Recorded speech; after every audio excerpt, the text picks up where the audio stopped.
Copyright stricken. Copy striked. Yeah. All right. A little bit of news happened this week. You know, China has faced its worst heat wave ever this week, as well as Trudeau has announced some plans to do affordable housing and stuff, and then we'll probably move on to some fun stuff because not too much, not too terribly much happened outside of that. Outside of like fucking conservatives complaining about shit, because like when don't they? Yeah, they seem to complain about, everything just Well, because they can complain. like comparatively, for Canada, our inflation rates have actually been pretty good all around. Outside of like groceries and stuff, Right. but Why am I not able to play this? but Excuse me? but that's more of a that's more of like those companies making shit tons of money and like record breaking profits. Like Right. inflation is still pretty bad, but it's it's not as bad as other places, Oh, I think I realized something. Okay, great. which is No, right. I was just trying to play the new BVL song with an auto ticket on Festa Live. mm, And I'm guessing the game was telling me, hey, you have to clear the song once without an auto ticket before you can use auto tickets. yeah, you have to finish it once. Well, I can't exactly do that because my hand's busted and I can't use it. I can move the fingers that aren't busted, which are my pinky and ring finger plus my thumb. But I was told to not use my right hand. I can move the fingers and the digits, but have to be very careful about everything else. Yeah, I mean, I'm just glad that when I got hurt this week, it went right through my finger and as far as I can tell didn't hit anything vital.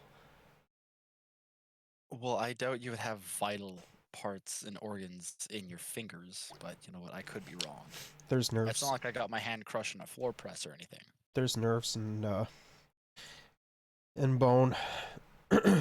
Well, yeah, I know there's nerves and bone because I've lost a couple of nerves due to permanent damage from being crushed, but you know what? That's for me to deal with. Yeah, yours was But more yours was more of a crushing sensation. Mine was more of a piercing going through my finger kind of thing. well, believe me when I say crushing kind of feels like all hell will break loose if you pull your hand away. Because I was more or less surprised at how calm I reacted to the whole my hand being crushed scenario. Because if I were to have tried to rip my hand away from the uh, location from where it was, I would have lost those two fingers, my pointer finger and middle finger.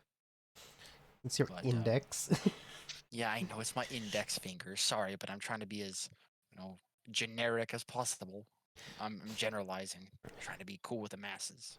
Yeah, But enough about me. Let's talk about China. when I got my finger pierced, it I was actually surprisingly calm too. Well, I just meant the fact that like I wasn't like angry or yelling at people, telling them that it was their fault for what happened to me. Because I don't blame people for stuff that happens to me unless it's they're doing it maliciously, but accident. Yeah. Anyways, shall we get to this? Shall we get to this We stuff? shall. All right. So yeah, China is currently facing. I don't know if they're still facing it, but they have faced some record-breaking heat waves this past week, and it's been going on for a while. I wouldn't be surprised if they're still facing it. Uh, for weeks now, power crunch caused by record heat waves and accompanying drought has wreaked havoc across Sinchon, uh, a province home to 80 million people in southwestern China. Um, if I recall correctly, I think this is more of like an agricultural area, which is why when you and I were talking about this earlier, is why I think this will disrupt things in the food chain and distribution as well. It's Mm.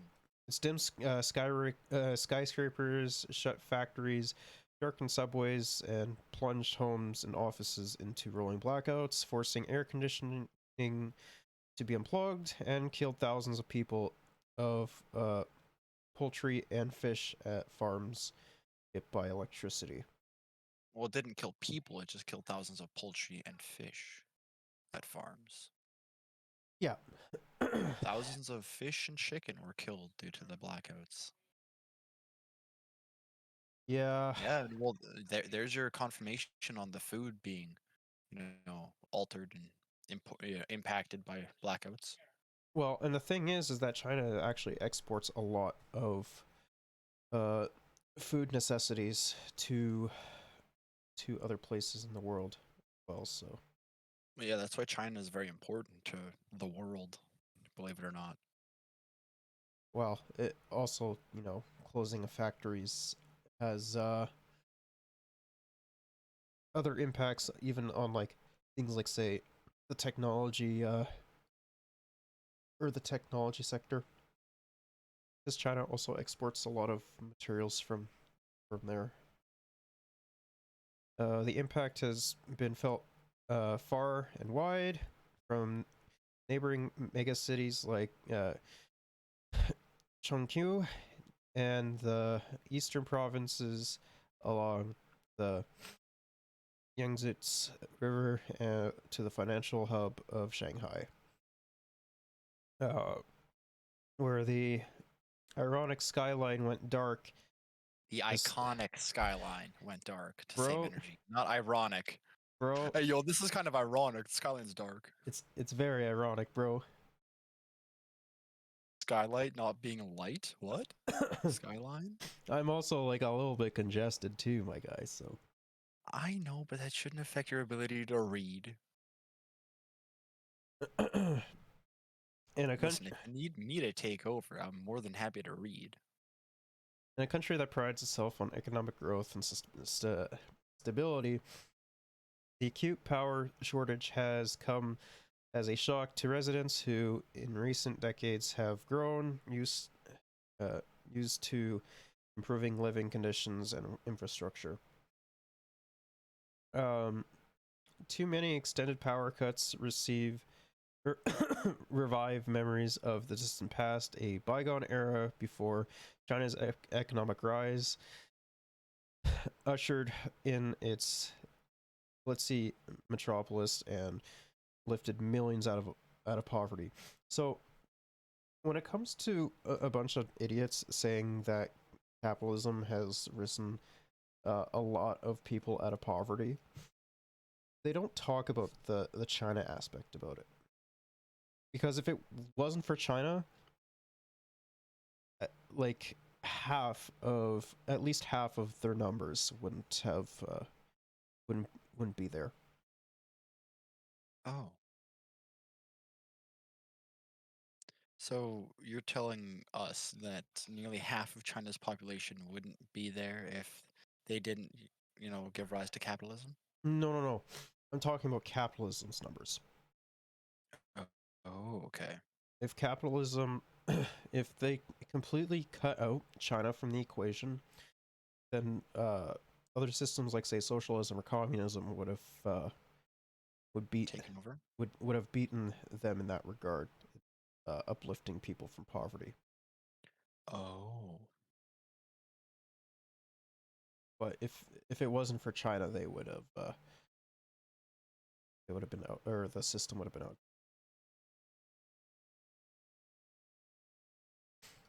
And Duly noted. now climate change is threatening to disrupt that sense of security and economic growth.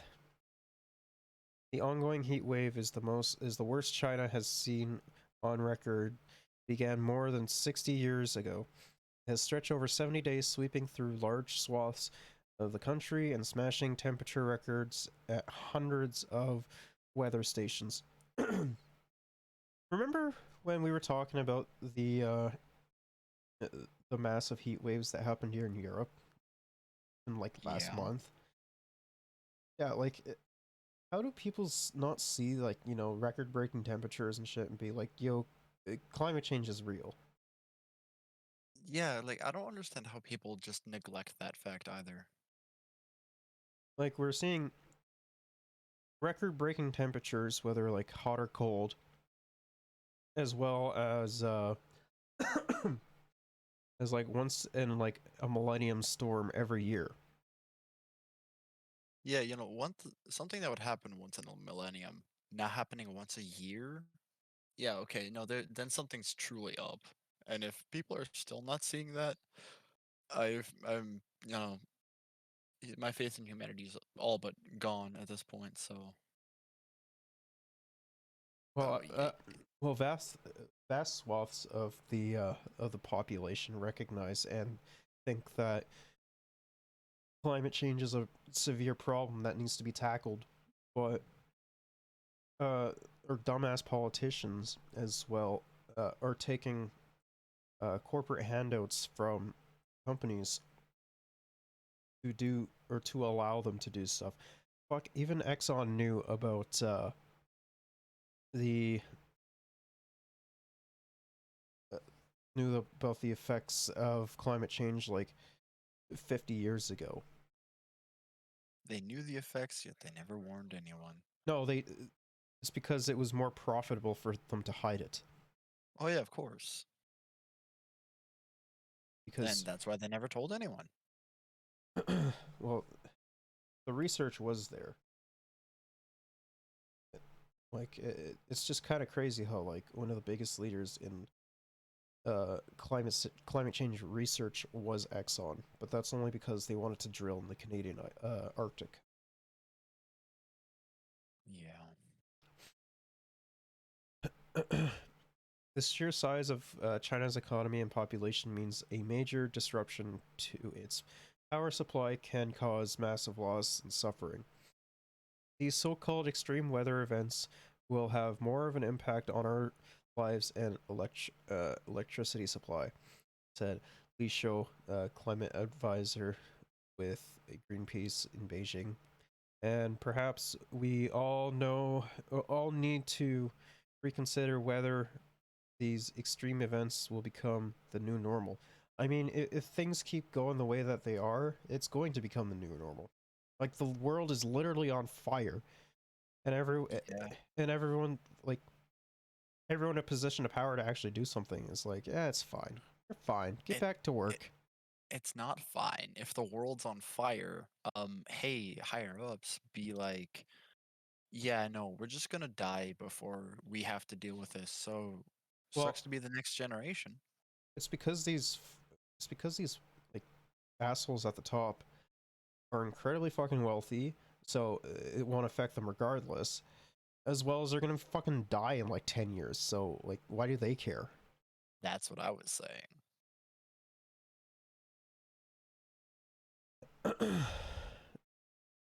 The experts say that Xicheng power crunch is an example that China's energy system is far less robust than it needs to be face the growing challenges of climate change.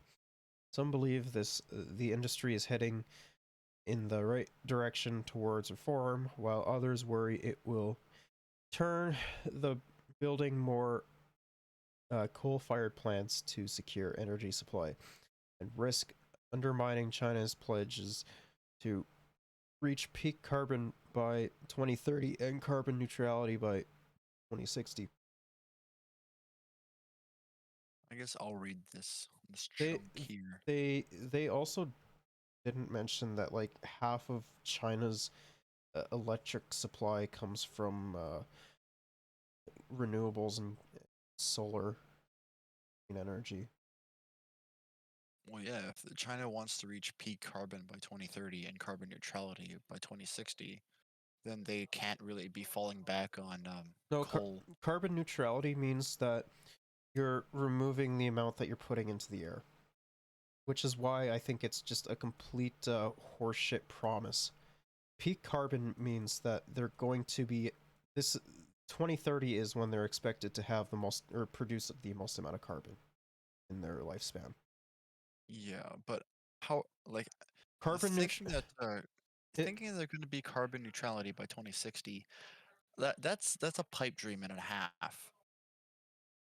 Like I don't see how China would have the technology to start drawing carbon out of the air by 2060. Sorry, but I don't think that's going to be possible. I mean, they've already found out ways to remove microplastics from the ocean. So I mean, that's great, but there's I mean, if they can I solve that, I'm sure they can solve the carbon capture. I mean, cool. I'm more than happy to be wrong on that, by the way. But Okay. I just think carbon neutrality is so fucking stupid. Yeah, for the most part. All right. It How did the power crunch happen? Well, let's find out. You were gonna say something though? You were planning to say something before you just read the top caption of how the power crunch happened. No, I wasn't going to. Okay. All right. Located along the upper reaches of the Yangtze. I'm not sure. Sorry about mispronunciations. Yanks, it's Uh, yeah, China's longest and largest river. Uh, Sichuan? Is that how you said it before? uh Sichuan. Okay, yeah. It's famous for its rich water resources and relies mostly on hydropower. You know, renewable stuffs. Amid scorching temperatures and a prolonged drought, reservoirs across Sichuan are drying up, crippling the hydropower stations that account for nearly 80% of the province's power generation capacity. This month, Sichuan has seen its hydroelectricity capacity plunge by 50%, according to the state grid. Meanwhile, the unrelenting heat wave has pushed power demand to unprecedented highs, and residents and businesses blast their air conditioning to stay cool. I mean, this is what I mean when I say like half of China is powered by renewables and green. Because Yeah, a lot of them are powered by stuff like this, but you can't rely solely just on one source of energy, which is why exactly. I think when it comes to say renewables, we also need to invest into things like say uh, nuclear, because not only is it safer, like it's killed a lot less people than fossil fuels. Exactly. It's just that when it does or when something bad does happen, it's usually because there's corner cutting trying to be going on, as well as um, the the affected areas tend to be pretty bad, or you won't be able to return to them for a very long time. Yeah, just take a look at Chernobyl. There was also one in Japan as well that killed a decent amount of people. Yeah, but Chernobyl's very not powerful, but popular in terms of like radiation stuffs. I mean, Chernobyl also is a very like anti-USSR talking point as well, though. That in mind, because despite Right. because management didn't care, it was the workers who were actually trying to prevent it, and the management's like, no, it's fine. You Yeah, can like you lower said, things. cutting corners. China's electricity demand has been incredibly flat in the past because so much of it has come from the industry, not from households or services. Now, with air conditioning becoming more common, the demand is becoming higher, said Laurie Where? Milivit. Where? Whoa, how is that? That is a very interesting last name. Lauri, uh, Mailu, or my, and I'm so bad with Chinese names. I mean, I'm just as bad. Well, Miley, uh, Vitra, I think. lead analyst of the Center for Research on Energy and Clean Air in Helsinki, Finland, or CREA. At the same time, rains are becoming more uh, errant. Heavy rains and periods of drought make hydropower much less reliable as a source of available capacity during those peaks.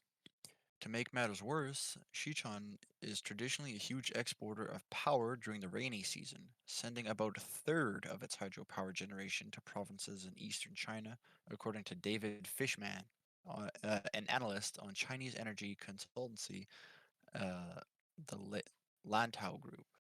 Despite its crippled power generation capacity, Sichuan must still honor its export contracts with other provinces, which Fishman said could be really hard to get out of. But even if they could, the generating facilities in Sichuan were built to export power to the East Coast, he said. They don't really have great connectivity to the rest of the Sichuan grid. They were never intended to serve Sichuan's power consumption needs. Oh, great. I mean, if you're already sending a third or 33.33 repeating percent of your power to other places instead of your own city, yeah, that will hugely impact whether or not you can keep up with demands. um, there's a lot of variables that go to it as Well, yeah, I'm just saying that if a third of what you're producing isn't because going back into, because your home. because Canada and the U.S. essentially does something similar. Like if we have an excess amount of power in one area, we'll send it to another area I outside mean, that's outside of Texas. yeah, Texas doesn't really need power. No, Texas really needs power. It's just that the private Ted Cruz allowed the fucking private industry to take. At least I think it was Ted Cruz. Oh yeah, Ted Cruz. Kind Trigger of forgot about that guy. trigger warning, Ted Cruz. Fucking gross, man. He literally came from a fucking place of money. His parents were Cuban immigrants that moved to Alberta that had a oil mining business there, and they had fucking him, and then he moved to America and the States, and you know, being like, I can do this. It's not hard to do this. I mean, yeah, it's really easy being a fucking reactionary grifter. Yep. All you have to all you have to do is just say this person is a communist, and already you'll have like all the fucking reactionaries on your side. It's not hard. Well, when they're called reactionaries, they'll follow anything, really. I mean, they've been fucking reacting to Biden's uh dis or Biden's forgiveness of $10,000 in student loan debts. They were fucking furious at that. Oh, how dare the President of the United States help out his citizens? I think he should have waived all 1.7 billion of it. Well, yeah, of course, he should have gotten rid of all the student debt, not just, a specific amount, but listen. The funny thing was is that like even fucking liberals were like, you know, what first it's this amount of student loan debt. What's next? Credit card debt? Yeah, Hey, yo, that'd actually be that would great. be Get rid of great. credit card debt. Hell yeah.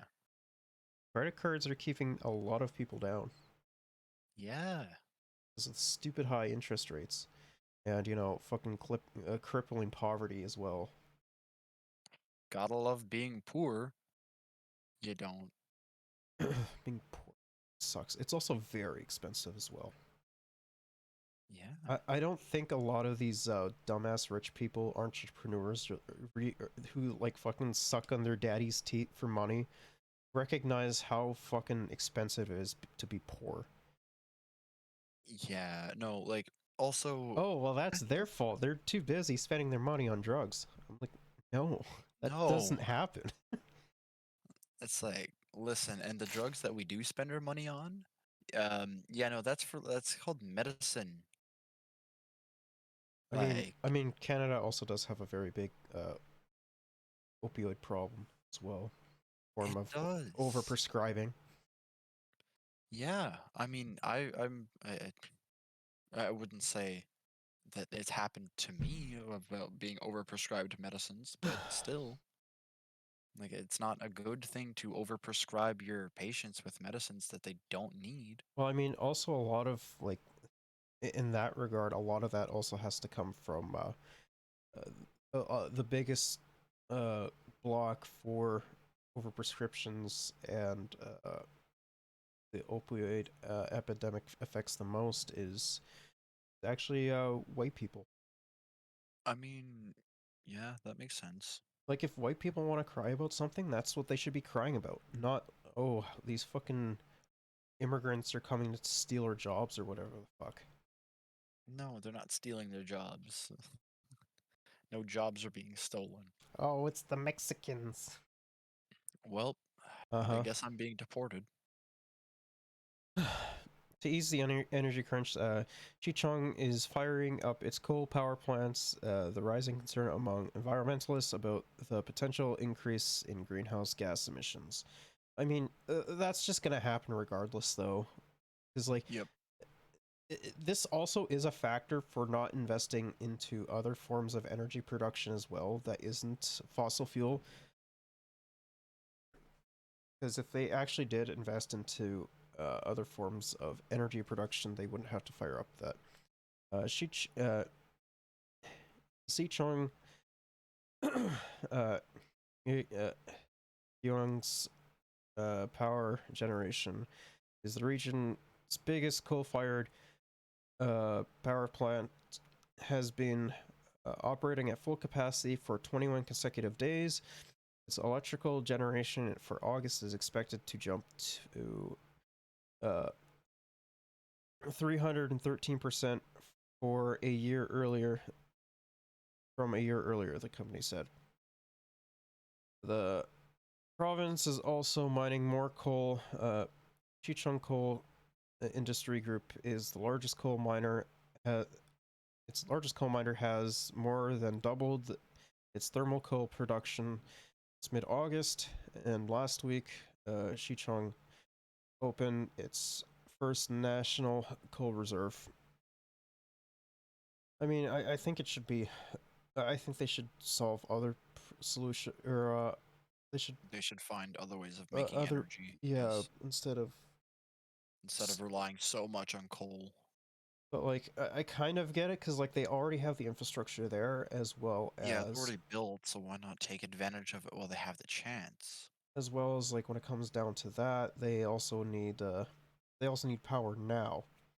Yeah, Compared to say somewhere like America or Canada where we have other means to produce energy at our we're just not using at them. our disposal, but we don't want to invest the money into the infrastructure to actually get it built. Yeah, and that sucks because China has the right idea of like already having, newer, more renewable resources for electricity generation. They still do But, they still do produce a buck ton amount of greenhouse emissions. they do, yeah. it's not as bad as the states, but It's still bad. it's really bad. Um, well, there's I think they're either number two or number three. Sometimes India beats them out in that regard. Nationwide, the daily consumption of coal at the power plants was up by 15% for the first 2 weeks of August compared to the same period last year, according to the National Department of Reform Commission. Last week, Chinese Vice Premier Han Zheng said the government would stop supporting the for coal plants to ensure uh, stable power supply. Uh, while the jump in coal consumption is likely a temporary fix, Lee, the Greenpeace advisor, feared the hydropower crisis could be more or used by more by coal interest groups to lobby for more coal plants. Oh man. There is a possibility that the power shortages caused by uh, future extreme weather events might become a new motivation for China to approve more coal-fired projects, he said. I mean, it shouldn't be new motivation for them to approve more coal-fired power projects because that would be a big step backwards. I mean, places in like Germany and France also made steps backwards because there was a huge fear with all their power coming from nuclear, and the events that happened in the USSR and Japan, as well as a lot of propaganda from America as well. Well, yeah, because America's always good at spreading propaganda. Actually, uh, to a point. There's always a point. To a point. I personally don't think that their propaganda is all that good. With you. I said they're good at spreading it. I didn't say the propaganda was good itself. I choose my words carefully. Yes and no. I disagree. I think there's also like a lot of stupid people around the world, though. Exactly. So, I mean, I mean, the brain rot is very big. Xenoblade 3 brain rot hasn't set in yet. I mean, they made fun of conservatives, so there's that. No, I'm dead serious. Chapter 4 oh, i- oh yeah, no, I believe you. is I'll get there. either chapter 4 or chapter 5. I don't remember. Last year, after the coal shortage caused a series of power outages across China, the government began to signal renewed force on the energy sector or energy security. By the last quarter of the year, new approved coal capacity surged back, especially in state owned enterprises, Greenpeace said in a report published last month.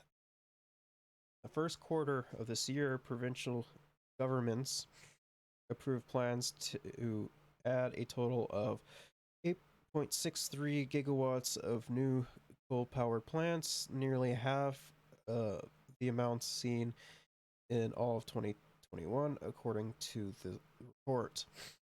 Energy security has become a sort of code word for coal rather than for reliable supply of energy, the report said. Yu Aikwin, China researcher at Global Energy Mentor, likened turning to coal the largest cause of global warming for energy security to quenching a thirst with poison. I mean, he has a point. I Like, mean, oh, hey, I'm thirsty. Better drink this poison. I It's mean, like, you'll die. I It's mean, like, yeah, but I won't be thirsty anymore. I mean, he's not wrong about that though. It's That's why I said he has a it's point. it's going to cause more problems than it's going to solve. It's only going to solve temporarily or problems temporarily, but it's not going to solve anything. It's going to make, Band-aid solution. I think, solutions like UBI are bad solution. I think this is just a misstep. Anything. Yeah, probably one of the biggest missteps that they could make if they do decide to go full force into coal power. Uh, China has an obsession with coal power. They there is a very strong sense of dependence. Whenever an energy problem occurs, it always tries to seek an answer from coal power. This is running in the opposite direction for its climate goals. I mean, but like literally every country does that though. Yep. No country that I've, ever really that I've seen has gone in the good direction of its climate goals, I mean, which is lowering. you do actually have some countries that actually do that. Well, I said any that I have seen. Because I Most wasn't going to say that there weren't countries that, have a step in the right direction in terms of climate goals, but there from my knowledge, I don't know. there are some countries in Europe, Scandinavia. Gotta love Scandinavia. I mean, yeah, they're some of the happiest people on the planet, and I'm very fucking jealous. Well, it just gives us more of a reason to move to Scandinavian countries. Or change this shithole. Yeah. All I right, let's talk about that big I challenge. think that Scandinavia overall should be the baseline. Oh yeah, that should be like the start line from which every country should be built on. Should be the baseline of bare minimum. Yeah. China's response to its energy crisis will have an impact on the rest of the world. The country of 1.4 billion people is the world's largest emitter of carbon dioxide, accounting for 27% of global emissions. That's not actually true. America is a bigger uh, emitter for carbon dioxide because America is strictly based off of carbon. But some analysts say boosting coal capacity is only part of China's answer to the much needed energy reform. Following the power shortages last year, the Chinese government has taken important measures to increase the flexibility of pricing and the profitability of clean energy, said with CREA. Sorry, I'm not going to butcher that last name. Mayo uh, Ruta. Whichever. I like how they have that American to Chinese flag with the smokestacks coming up in the middle. The world's biggest emitters stack up on climate. Yeah. All right. The big challenge in the China system is the grid. Yeah, is the grid is the big the big challenge in China's system is the grid is being operated in a very rigid way. He said. All right. Different provinces aren't sharing their capacity and using their capacity in an optimal way to balance the loads within the region. I mean, no one There, does though. no, No yeah, country does though. no place, uses any sort of thing optimally. Listen, if we wanted something to be optimal, we should ask speedrunners. or just get Sorry, get or just get computers too, because even speedrunners fuck up. well, of course, but they need to find out what is optimal so that they can make the computers optimal. All right. I mean, Therefore, they need to build more thermal power plants. Can be significantly reduced if China's electricity grid can be managed more efficiently and flexibly. Uh, said the person mentioned earlier with the CREA. Mayo right. Uh, Mile of right. We'll go with that. Sorry. I apologize to anyone that is very anal about name pronunciations. That's just how it's gonna be. I'm very bad with Chinese names too because it's a very tonal language is on top of that, Yeah. and like I didn't really learn too much Chinese. I know like a couple things. I know Yeah. I know more about Korean than I know about Chinese. I mean, that's fine. Outside of being able to read a little bit uh of Chinese, because kanji is a thing Kanji is a thing. that I know, and it's such a Apart from new coal power, China is also stepping up construction of renewable energy. Its installed solar and wind energy capacity now accounts for 35 to 40% of the global total. which is what I mean when China is has like half of its fucking energy is powered by renewables. Yeah, and that's still pretty amazing.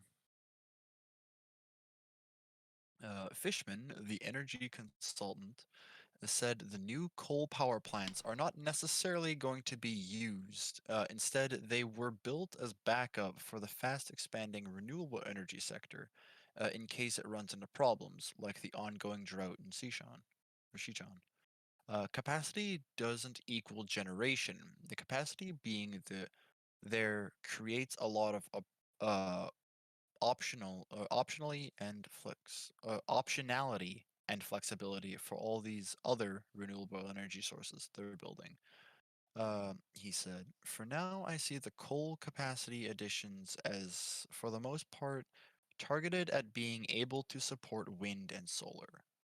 Fishman said China's power system planners are aware of the challenges they face and that the industry overall is moving in the right direction. The record heat wave and the power crunch in Sichuan highlights the need to reform the grid system, he said, because without them, this would be an event that could happen every 5 or 10 years, and it would be crippling every 5 or 10 years. Or maybe even more frequently, he said. I mean, yeah, he's right. If something begins to become, sort of routine, power outages and all this other stuff, if they don't fix their power grid, then yeah, they're going to have to deal with this every 5 or 10 or even sooner. I Like mean, in terms of, yeah, it's but his idea of having coal as a backup, as like a last resort, yeah, I know you shouldn't destroy or demolish those unless energy. unless you have way better sources of fuel, like say nuclear, on top of Exactly. this. But unfortunately, China doesn't have that kind of stuff. So let's move on to Trudeau's affordable housing plan. He's going to be investing nearly $17,000 from what I understand. Oh my god, the dislikes, bro. Wow. So many people are against the people having a house. Sorry Wow. that I don't want to have to sell my crushed hand for a home. I mean, you literally had conservatives being like, "Oh, what's that? You need money? Go sell some of your blood and organs, sweaty." You Oh you yeah, sure. you literally had conservatives saying that. I'm not even joking. Oh man, gotta love them. Hate Gotta love cons- them for how dumb they are. Fucking hate conservatives, man. They're such the fucking worst. I'll just choose no party and then fuck off. The the best party, unfortunately, that we have is the NDP, and I have my problems with I mean, no party is perfect. Just look at the Mario Party. it. All right. Affordable homes. Hi, everybody. I'm Elizabeth Clark, and I'm the CEO of the YW, and I'm just thrilled to welcome you all here to Waterloo Region and to Blockline Supportive Housing. This is our newest building. We just opened in May, and this building houses 41 women, all who have been chronically homeless. So it was built with Rapid Housing Initiative funding. I imagine that they probably have some children in as well, because usually homeless women also have children with them. Yeah, usually.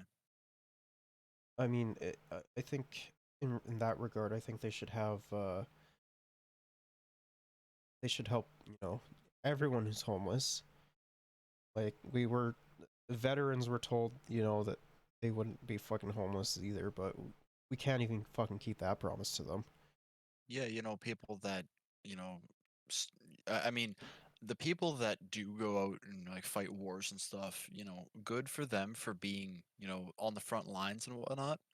But war as a whole is stupid, and anyone that enlists in it is probably pretty stupid. I mean, all that the military does is to serve capital owners, protect their capital that they're stealing from other nations that are in the global south. And it's the same sort of concept with the police force, except Exactly. except that instead of stealing from the fucking poor abroad, it's stealing from the fucking poor in in the fucking country. Yeah.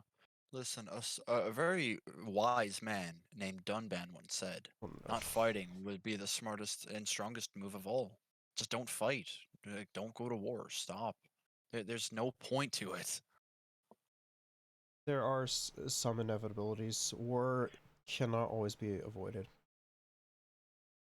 I know, and that's the sad reality of it all. But I mean, you know, if we, as much as we can mitigate it, then that'd be optimal. I mean, World War II is an excellent example of that, though. Of inevitabilities, yeah. Well, not just that, also like a necessity as well. It's just that that the state owns violent or capital or owns like the majority of violence. So that's the only reason. And I believe it was the first in our region anyway of that sort. You may have noticed when you walked in that we have another build happening just sort of the other side of the parking lot, and that will be a 10-unit build for women and children who are homeless, also constructed with rapid housing initiative funding. So if I have one message for the minister, although he didn't ask me, but I hope he heard it this morning, keep that rapid housing initiative funding up because it is extremely helpful and really transformative. So other than welcoming you, I have the honor of welcoming and introducing our Member of Parliament, Valerie Bradford. Hello everyone, and welcome. Bienvenue tout le monde. Thank you to everyone at the YW Kitchener-Waterloo for welcoming us here today. Most of all, thank you for the tremendous work that you do every day for our community. Before we get started today with today's announcement, I'd like to acknowledge that we are on the traditional territory of the Neutral, Anishinaabe, and Haudenosaunee peoples. It is my great pleasure. He looks so bored. He does look bored, as in like disinterested. I'd still rather have this fucking loser than Millhouse, though. Yeah, but who wants Millhouse? Let's be real. I swear, it's like Trudeau's the fucking Nelson to the Conservatives' Millhouse. Oh, he's so big, bad, and scary, but he's just a little bit misunderstood. Today and I feel so oppressed and misunderstood. Prime Minister Justin Trudeau and Minister Hussein. I'm proud to be part of our government's work to make housing more affordable, safer, and more accessible for those who need it most in our communities. Here in Kitchener-Waterloo, the uptake in demand for housing has driven up costs. This is true for those who are looking to buy a home and those who are renting. We need more housing, and we need it now. We need it to continue to be a vibrant community. I mean, the problem isn't that there's a lack of housing. The problem is all these fucking homeowners that buy up a fuck ton of the housing to jack up prices. Yeah, it's not like the fact that there's not enough homes. It's that so many people will buy those homes and then not live in them, or just not allow others to live in them just because they want money. Because they're fucking landlords, which are fucking Yeah. which are parasites on the fucking economy. Like all You gotta love parasites just sucking on anything and leeching off and getting everything that they can. Listen, I'm a loot goblin, but even I know when to share. I mean, like, what we should be doing is we should be trying to decommodify housing, making it as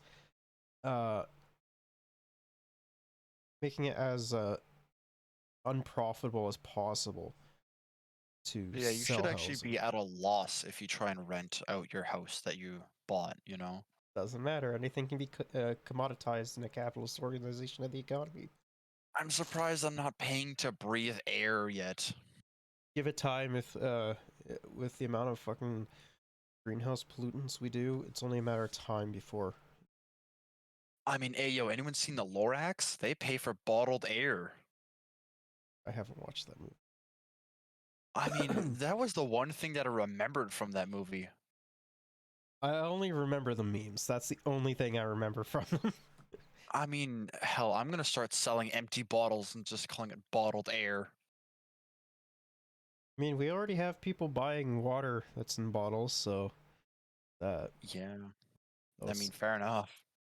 Where everyone has a chance to study, work, and build a better life. And that's what today's announcement is all about. I'd like to invite the Right Honourable Prime Minister to share the good news. Merci, thank you. Oh, merci beaucoup. Affordable housing. Good afternoon. It's Great to be back here in southwestern Ontario, here in Kitchener. Bro, this reminds me a lot of like a conservative setup. I Hey, don't, yo, they're literally in a kitchen right now. that's what I was I just thinking. noticed the microwave and the sink in the background. That's what I was thinking. I'm like, this reminds me a lot of a conservative setup. They just set something up somewhere and just like, you know what? Fuck it, let's go with it. I mean, I guess to be fair, like Trudeau has been prime minister for God knows how long, so it doesn't really matter. And like the opposition is so fucking trash. It really didn't matter. So it just doesn't even matter, man. Like essentially whatever they fucking throw at him won't even matter. Our librarian just won't stop. The sexy librarian just won't stop. Merci Valérie.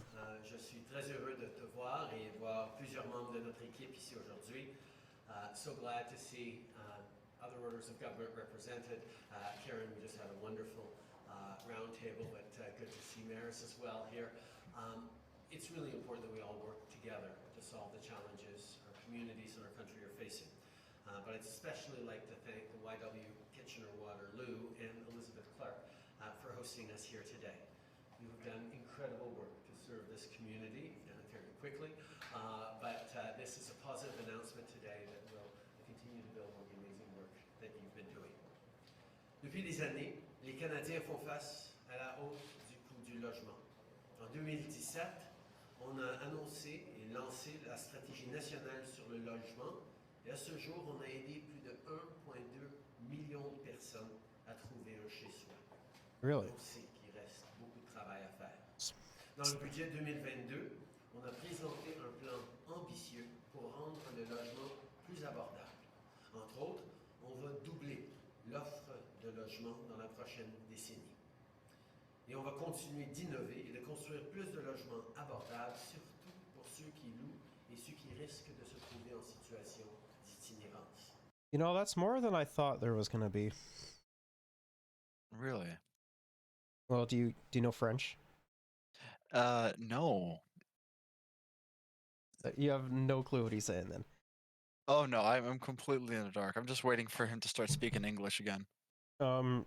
He's going over how many people swap live, and I mean, and some of the plans over of what this what he plans on doing is going to. so like, I imagine he'll probably repeat it in English for you. yeah, that's why I'm not saying anything right now. Over the past years and the past Oh yeah, what do you know? months, I've talked with many Canadians who are worried about being able to afford a place to live. This is as true for people. Literally anyone under the age of 30. Hey, I'm looking for a place to live on my own. I'm not saying I hate Actually- living with my parents. God actually- bless their soul. Actually, probably literally anyone under the age of 40. To be honest with you. Yeah, because listen, even if you're like mid 30s, you're probably still not living on your own, or you still haven't found a place to call your own. I mean, we also have some of the highest housing prices on the planet too, though. So, especially Yeah, gotta love gouging out your population with not being able to buy a fucking house. or a vast swath of things. The only thing that we actually have accessible is healthcare, but even that's being starting to be stripped away. So I there's mean, that. I'm just glad it's not stripped away now. My hand could not handle the debt plus getting crushed. If you were in either Saskatchewan or Ontario, yeah, good luck. Because they are privatizing healthcare like fucking crazy out there. You hear that? It's time to rise up. I mean, Start a riot. it's only a matter of time before the fucking Karen that we have in charge now does the exact same shit. Listen, as soon as the Karen we have in charge, starts doing that shit, the moment I lose my shit, I'm like, listen, my hand isn't healed, and there's tons of other people in these hospitals that need that free healthcare. They can't handle that debt. Like, if I wanted to be fucking American, I would just move to America. Yeah, but why would you do that when you got Scandinavian countries to go move to? A lot cheaper moving to America. Not in the long run. No, but in like the short term, it would. My point But is, do you really want to move to America just for like a year or two? why the hell would I want to move to somewhere that's even more of a shithole than this place? It's like, granted, Canada is a shithole, but it's not as bad of a shithole. Yeah. Have some things that, some redeemable things, like It's an acceptable shithole. universal health care, as well as like more freedoms than America. You hear that, Americans? We're more free than you. We just don't show our patriotism because we don't care. Well, and those that do show patriotism, they're just wannabe Americans. So I just say we fucking book them a flight to, I don't know, fucking Texas or Florida, or where the fuck these dumbass white people want to go, and just Or ship send them to Utah or Idaho. Iowa. Even people from Iowa don't want to be in Iowa. Ain't that the truth, brother? Looking to buy a home. As for those who live in rental housing, we're seeing prices going up across the country. So we know we need to build supply and find innovative solutions. And that's what today's announcement is all about. Just decommoditize housing, my Happy to guy. announce that we are making a major investment to create nearly 17,000 homes, the majority of which will be affordable units. A big piece of this is the upcoming launch of the third phase of our extremely successful Rapid Housing Initiative.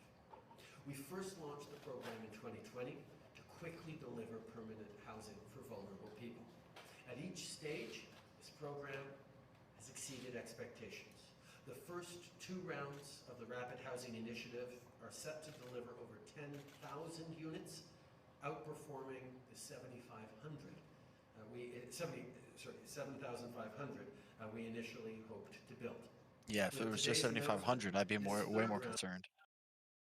I mean, it's a very small amount that they're building, but it is a step in the right direction.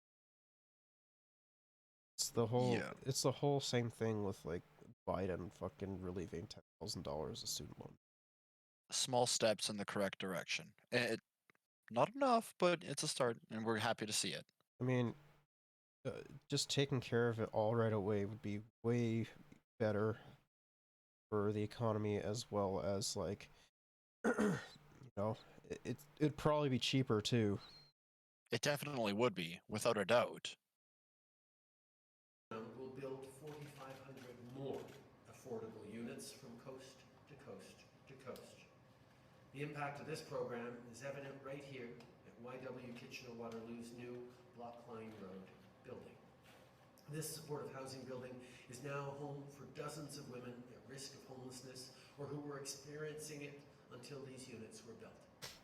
During the roundtable, we all got to hear from two. I wonder how many hoops they have to go through in order to get into the housing.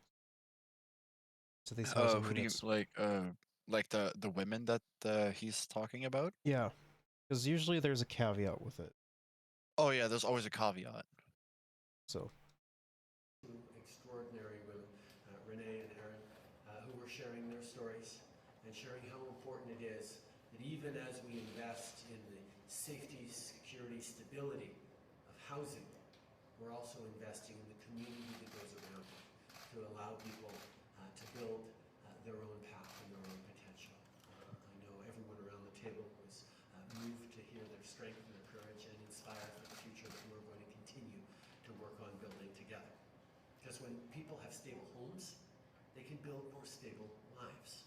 They can participate and create their communities. They can contribute their skills to businesses and organizations in our economy, and we all benefit from that.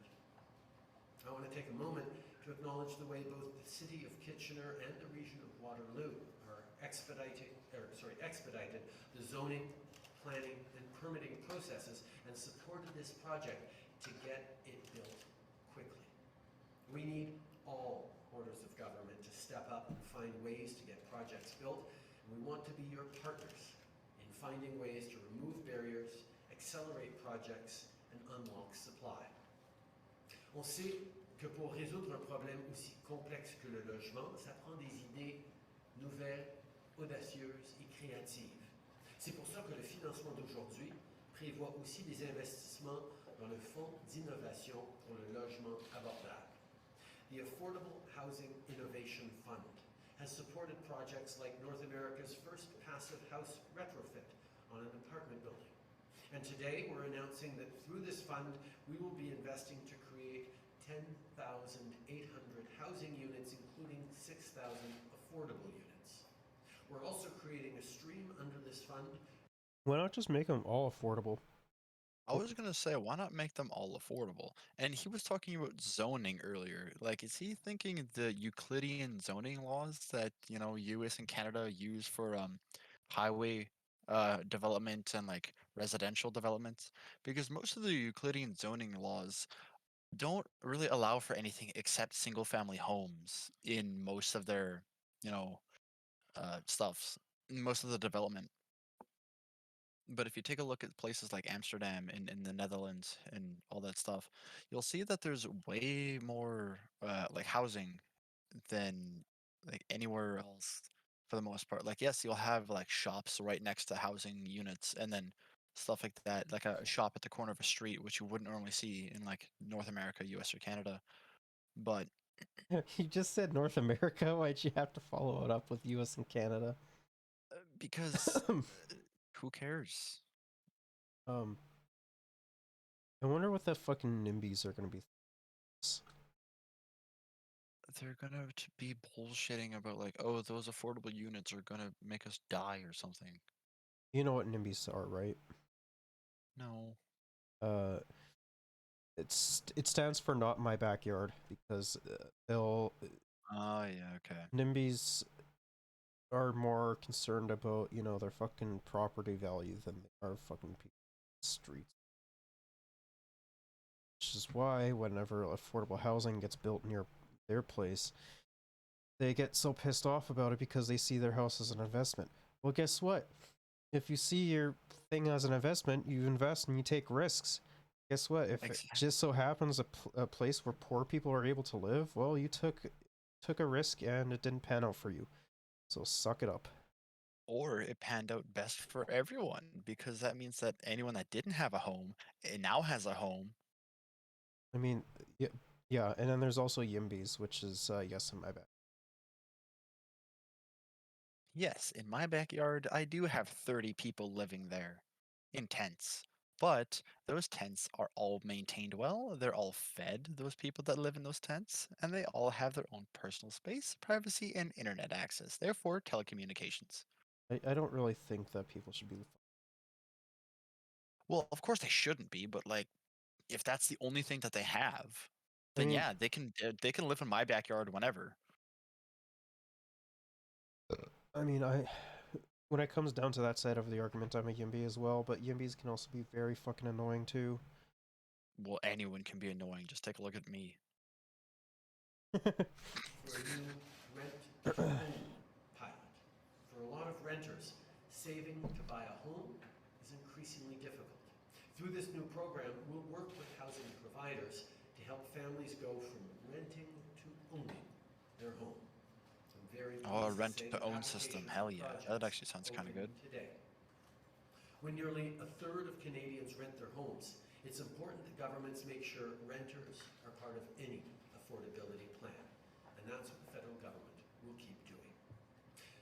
When people have a home of their own, whether they rent or they own, they're better able to invest in themselves and invest in their communities.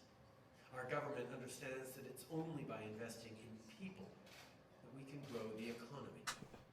Bitch, don't tell me that lie. You're only doing it now because you want to fucking make sure you win.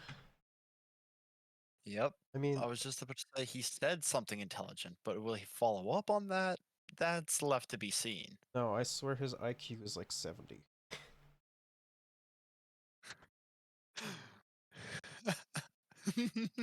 You are also talking about the guy who bought a giant fucking rubber duck with taxpayer money. So Listen, I said just he said something, intelligent, but I mean, sometimes conservatives say things intelligent too, but that doesn't make them intelligent. Well, yeah, of course. Like just read Einstein's books, and then you'll sound intelligent, but you don't even understand what it is over half the things you're reading. Don't, no, don't read Einstein's books. He was a socialist. Oh no, what a terrible person. What's next? You're gonna tell me that he was a Marxist as well? Socialists do tend to be Marxists, yes.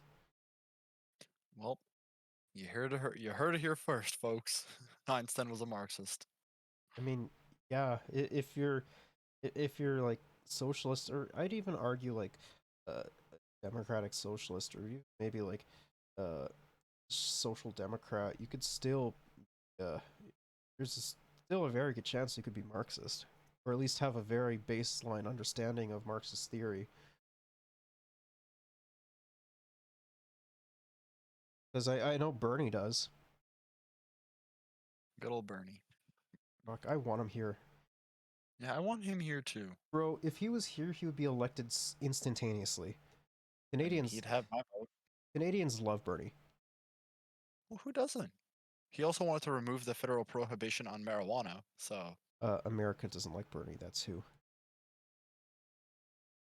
Which is, well, like I should say, yeah, America, but like the American people actually like Bernie,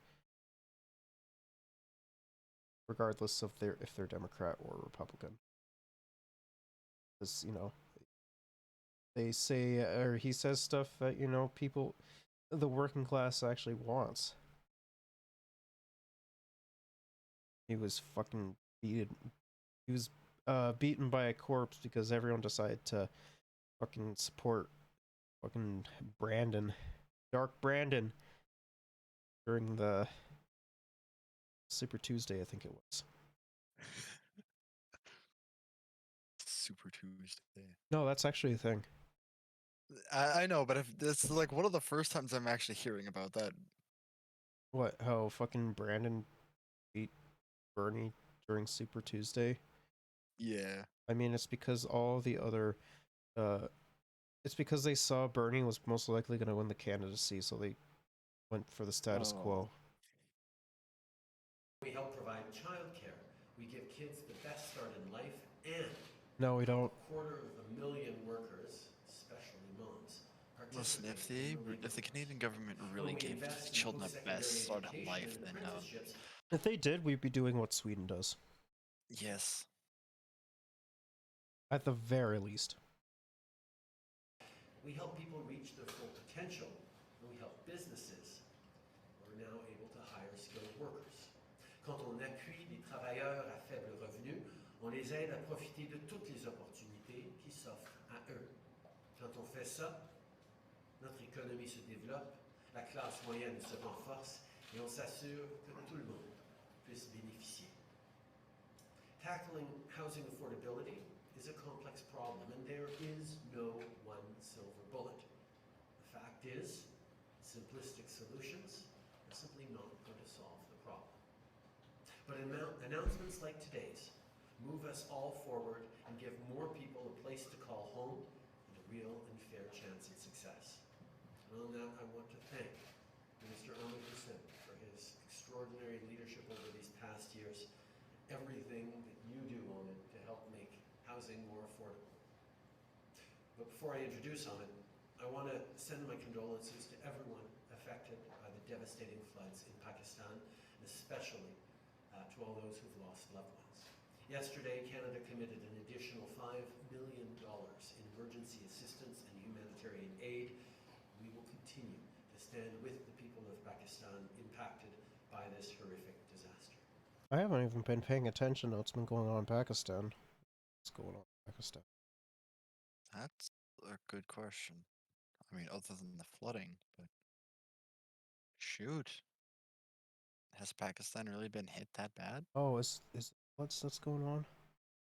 Well, I thought that's what our librarian had said, but Yes, it is the floods.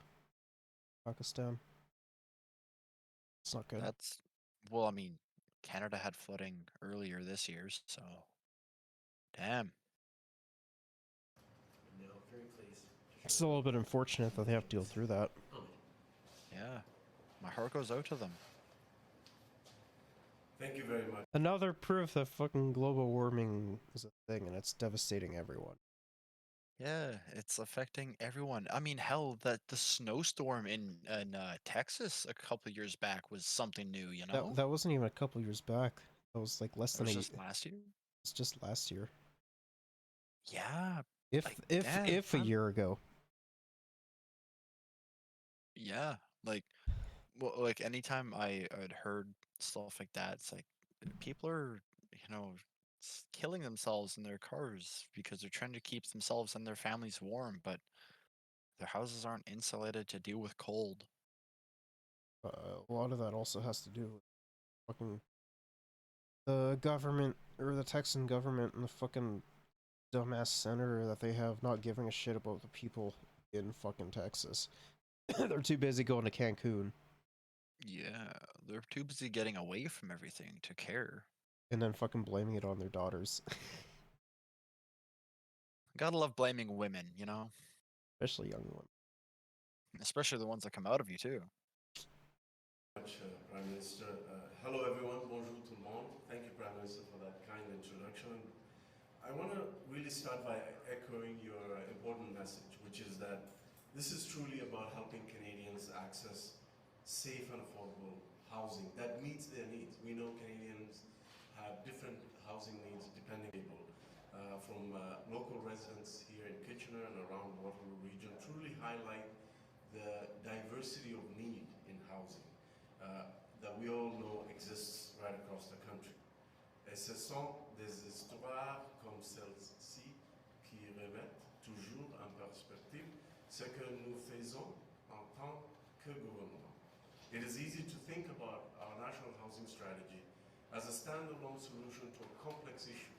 This 10-year plan backed by more than $72 billion in. I mean, he is right. It is a very complex issue. Oh yeah, and it's like our librarian had said, there's no one silver bullet for a complex issue like this. There's no simple solution for something like that. A But lot. what we can do is we can break down this complex problem into simple parts and solve those one at a time. Hopefully, those all fit and work together to fix this complex issue in a simple manner. A lot of that does also have to go with tackling the root problem of the situation or the situation as well. Yeah, you have to treat the cause, not the symptoms. But So, if you if you tackle a lot of the uh, systemic problems, you can actually solve it. But we're too busy throwing out fucking band-aid solution like this. I do think this is a band-aid solution, but I think it's a step in the right direction. that's what we've always been saying. I think when it comes down to that, I think that like an issue for affordable housing is the commodification of housing, the lack of unionization, the workers not being paid enough to afford fucking homeowners, like landlords and shit, raising prices of rent. People getting sick and not being able to treatment they need because our healthcare system is overwhelmed because a lot of doctors and nurses have been facing burnouts. Yep. Uh, edu- education as well because people to fucking have good paying jobs and everything that will benefit more people in that regard. There's just so much to do just to solve this Yeah. one problem, and like even those solutions have their own complex problems on top of it. Yeah. It's a very very complicated way to go about things. Well, in fact, it's so complicated, in fact, that if you solve one thing, you'll most likely have to solve 10 other things alongside it. Well, that's why I brought up all those examples. Yeah, but like Just you for had this, mentioned good paying jobs, right? But the minimum wage is the minimum amount to make a living. But yeah, 90% of us don't or can't use the minimum wage to live. Minimum wage is poverty wage. It is. If we're adjusting for inflation and productivity, minimum wage should be at least $24 an hour. That's what Yeah, minimum. that's what it should be at the bare minimum. So with inflation going up, it would probably be closer to 26. Yep. Sounds about right. That's what minimum wage should be. You're gonna have a bunch of dumbasses being like, well, if these people are getting paid, I don't know, $24 to flip burgers or burgles and stuff, why the fuck would I keep working where I'm working if I can just flip burgles? Like, nothing's stopping you from doing that. Exactly. It's Go and on flip burgles. it's on your employer to be more competitive by raising your wages. Exactly. To That's how you try get employees. to try and keep your fucking employees there happy and not wanting to quit. And you know, it will also also attract new employees as well. Yeah, because high pay rates and good work and hopefully amazing benefits, right? There's no standard for benefits. There isn't. Sad face. Sad. Just cry, just smile through the pain. I'm crying while laughing. The tears are sorrow, but the laughter is, But well, if that's depressed. you get hurt too much on the job, they'll probably fire you for Oh, shit. In investments is about ensuring that every single dollar of those investments are focused on not just addressing one challenge at a time, but at tackling all of them at the same time. Et comment y parvenons-nous? C'est grâce à des partenaires exceptionnels, comme la région Waterloo. Just look at YW Kitchener Waterloo Supportive Housing Project, where we're gathered here today. This location is not only giving women who had been experiencing homelessness, who are at risk of experiencing homelessness, a reliable roof over their heads, but also ensuring that they have the important wraparound supports that they need to not just get by anymore, but actually start to get ahead and have the stability that they need and deserve. Or look at One Roof's new shelter in downtown Kitchener, making sure youth in our community have a place to go when they need it the most. La stratégie nationale sur le logement consiste à trouver des solutions innovantes qui répondent aux besoins directs de la communauté en le coûtant directement. With today's announcement, more projects like these homes in Kitchener will be made possible from coast to coast to coast.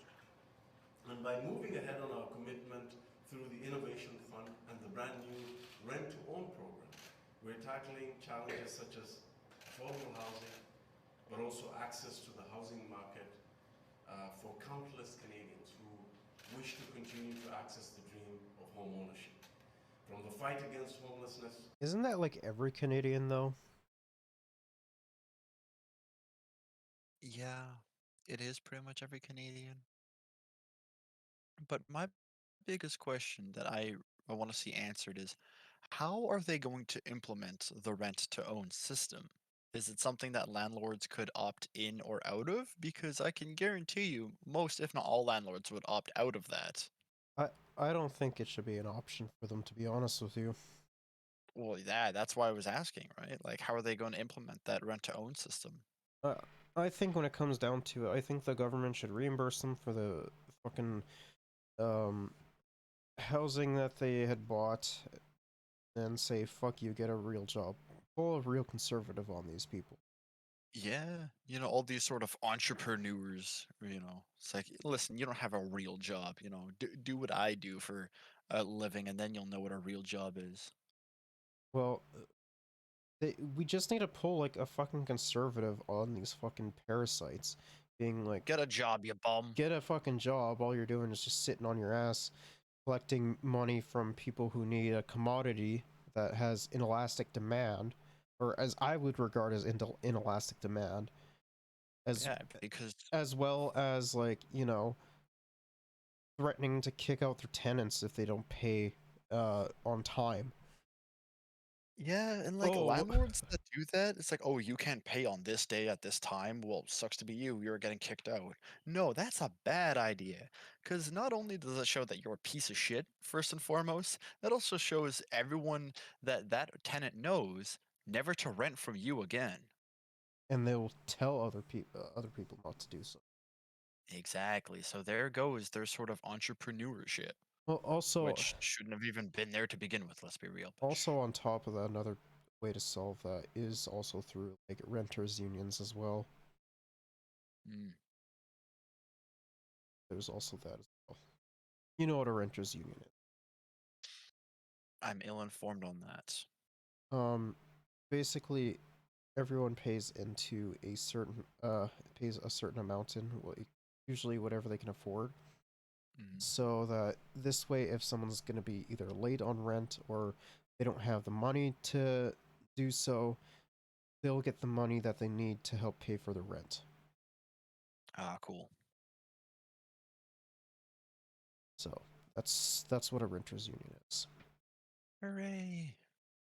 But that wouldn't be necessary if we had affordable housing, or even I would say free housing to begin Yeah, I with. was gonna say free housing is probably where we're going. To the path towards home ownership. We're ensuring that no one is left behind, and that includes all Canadians.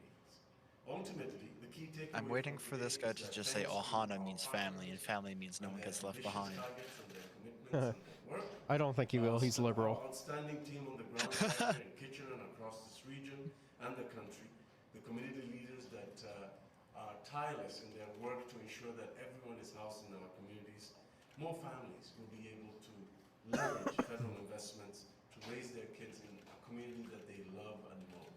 And more seniors will be able to age comfortably in place in communities that they've literally helped build, and be able to live in a life of dignity and respect that they deserve. I just think it's kind of silly how people have to move away from places that they want to live in, whether it be because of inflating prices for rent, or jobs leaving their area because it's not profitable to be in those areas anymore, or so on and so forth. I think it's just silly. It is pretty silly. I think if someone wants to live in bumfuck nowhere, I think they should be allowed to do so. Or if people want to live in like a bustling metropolis, I think they should be allowed to do so. I don't. And by bustling metropolis, you mean something that's not infested with cars. No, but listen, you have no idea how bad cars are, just as a whole. Oh no, I know how bad cars are, because cars that are the most dominant species on the planet. Yeah, you hear that? Automobiles are more dominant than humans. Well, yeah, like look at it. We build more powerful vehicles that can kill people more easily. As well as on top of that, a lot of our infrastructure also focuses around everyone having a car, Yep. like parking lots, highways, um, I want everyone to realize even things like, say, suburbs, for example, as well. suburbs fucking suck. Like, as a whole, suburbs are a great idea, but the way they're implemented now suck S- because they s- must have a minimum lot size for parking. They must have at least like s- a spot for a car in a so garage and all this other shit. even the idea behind suburbs is dog shit. Do you want to know why suburbs were invented? It was to segregate people. Yes, it was to segregate the poor from the rich, or I should say the more or less the middle class. Yeah, it was to make a middle class. I think the middle class is a fucking lie to begin with. That's what I said. Make the middle class. People that aren't poor enough to be called poor, but aren't rich enough to be called rich. The middle class is just a piece of propaganda. That's all it is. It's a way to divide the working class even more. All that it does is it's just like, oh, these people make a slightly more amount of money, so it's whatever. And then on top of that, they have their lives all fine and dandy. They can afford some things, but not everything they want or need. It's just fucking stupid. I fucking hate the suburbs. Oops. Et plus de gens peuvent bénéficier de la sécurité et de la stabilité dans le chez-soi qui leur donnera le nouveau départ dont ils ont besoin. I'd like to thank everyone for your continued partnership. I've said this before and I'll say it again. Your hard work and your commitments and your guidance and your perspectives have helped us to make sure that the National Housing Strategy works in every part of Canada. Your hard work is actually improving the lives of everyone in our community. And by working together and by constantly challenging us to do more and making sure that our national housing strategy has the biggest possible impact to meet the needs of the local residents here, I have no doubt that we will be coming back for more announcements and that we will ensure collectively and together that everyone here has a safe and affordable place to call home. Merci beaucoup tout le monde. Thank you. Merci. Nous avons maintenant 20 minutes pour des questions et une question de suivi. They're going to be answering questions now. Questions from media. Yeah. Follow-up. Please identify your outlet and your name. We will start with the first question. Hi, good morning, good afternoon.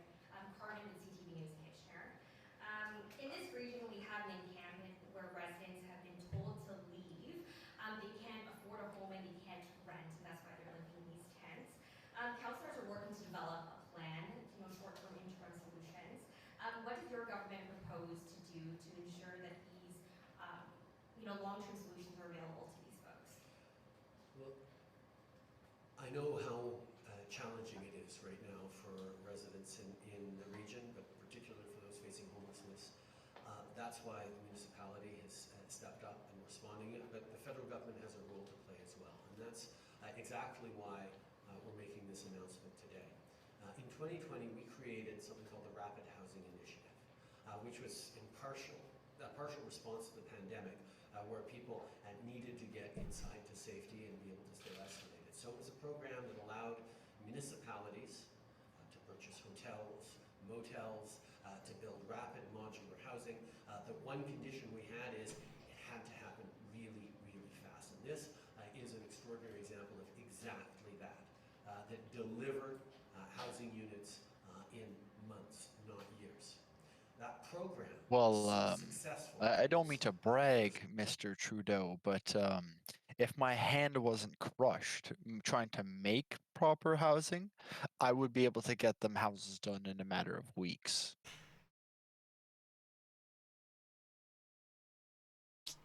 Don't mean to brag, don't mean to boast, but hey, I'm making houses, just so you know. I also don't really remember this, so I don't remember what kind of housing it was.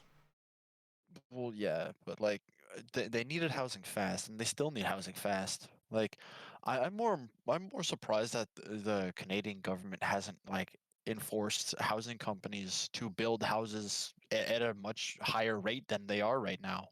I mean, they're probably being lobbied by the housing. Yeah, and that's probably the shittiest part about it, though. First offer, not just in getting more projects built than we expected, but creating more housing spaces than we thought.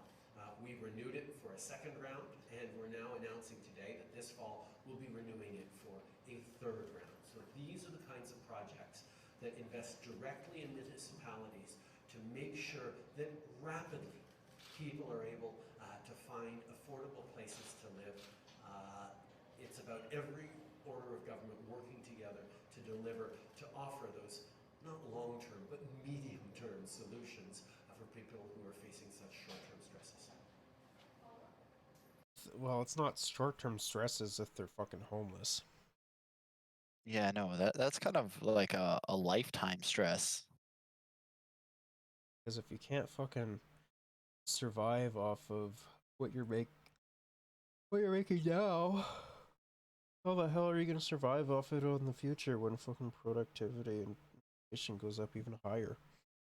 Brother, I'm hoping that productivity increases, but inflation don't.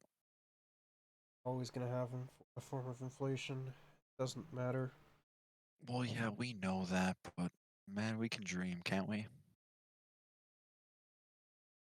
I mean, I think money is just like a fucking form of religion or some shit. I mean, yeah, It, we we did talk about this. it only has value because we give. Like, let's say hypothetically a zombie apocalypse was to break out tomorrow, it would be fucking worthless. Here's what you can do with it. Fuel to the fire. You can use it to heat your homes, but not even efficiently. Or have a fucking or have like backup toilet paper. I wouldn't use it as fucking toilet paper though. Money's No. gross. Yeah. I honestly Especially if the money's touched my hands. I honestly think we should just abolish money altogether because of how fucking gross it is. Yeah, maybe money is the reason COVID spread so fast. No, it's the dumbass hogs.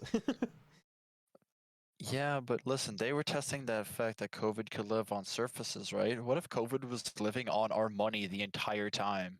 Well, that was also an early COVID when we didn't really have that much information about it. It turned out it didn't. Oh, okay. But it was nice to be extra cautious just in case. It's unprecedented times. Yeah, of course. Be cautious. How many affordable housing units can we see in Waterloo Region in particular and in Guelph? The investments in the Rapid Housing Initiative are across the country because we know there are needs in rural areas, in urban areas, from coast to coast to coast. Every area gets to commit and to put forward great projects, and I know from having conversations already with local organizations and municipal leadership, there's a lot of excitement about the projects that they know are going to be able to be put into the mix for Kitchener-Waterloo region. Thank you. Good afternoon. My name is You know what? I gotta give it to the smile. Trudeau definitely has a smile that'll worm your way that'll worm its way into your heart one way or another. Especially with them fucking glasses on. Ooh boy. Listen, I'm just glad I wear glasses. It makes me look 10 times as sexy. So what you're saying is I should wear some glasses. No, what I was saying is 10 times 0 is still 0. Ow. Yeah, I kind of just shot myself in the foot there. A little bit. Yeah, used to it. Unless your name is fucking Trudeau, and then makes you 100 times sexier. 100 times 0 is still 0. And I'd like to follow up on what Carmen was speaking about. And I mean, specifically, he's a pretty boy, though. He has more fucking appeal than any other of the fucking politicians, to be honest with you. I mean, it's better than the corpse in the US, so. Yeah, the corpse in the U.S. though has been doing a surprisingly good job. I had very low expectations for him. I mean, did anyone have high expectations for him? No, Yeah, no, that's what I thought. but he's been crushing my expectations. Well, your expectations weren't that high to begin with, so of course he'd be crushing them. Yeah, in Waterloo Region, we have 21 encampments that we know of. And that means that at least 135 people are living outside without a home. And recently, the region has recognized that sanctioned encampments is a temporary form of housing, a temporary alternative. Yet it is the same region, though, that is taking many of these residents at one particular encampment through court action to evict them from there. So how do we remedy that when, on one hand, we're saying, yes, we want to assist you, we're doing everything we can, but yet we're taking you to court and we're going to evict you? I know those are important issues that the municipality is struggling with, and rightly so. What the federal government is doing is being there as a partner to make sure that these pressures become less, to make sure that there is a creation of stable housing supply, of increased supply of affordable housing, so that people don't have as an only option to live in an encampment or to be homeless. We know there is a need for more affordable rental homes. There's more need wraparound supports. The federal government is there as a partner, particularly when it comes to investing the necessary capital to be able to build places like this. But the province and the municipality have important roles to play in making sure there are the services that are there for people. When someone experiences homelessness, they come into their home, even if it's great 4 walls and a roof, with a higher level of needs and services that they have to access, particularly in those first years. That's something that we need to make sure is being delivered, and that's something we're going to continue to work with the municipality and the province on. So the money that you're now going to make then will assist the region and municipalities here to build temporary homes for some of these people. Build rapid homes, but not necessarily temporary homes. We know that there is a need. Why not invest into temporary homes?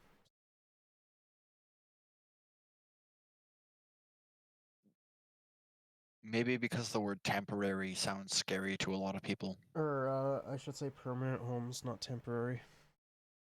Yeah, I was gonna say, well, I mean, he said that they weren't even gonna start investing in temporary homes.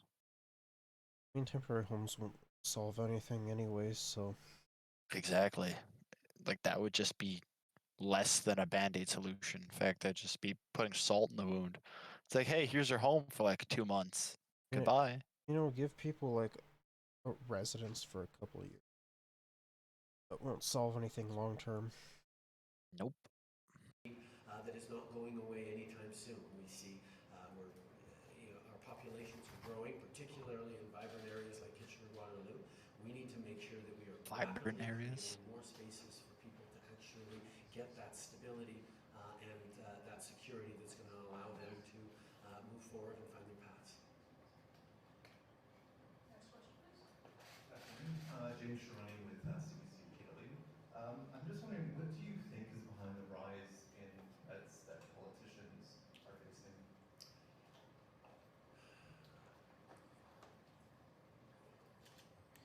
We've been through a lot as a country, as a world over these past years. Obviously the pandemic, increasing anxiety because of climate change, transformations of our economy, rise in mental health and addiction problems, particularly with the opioid crisis that has been... I wonder what the solution to those problems are.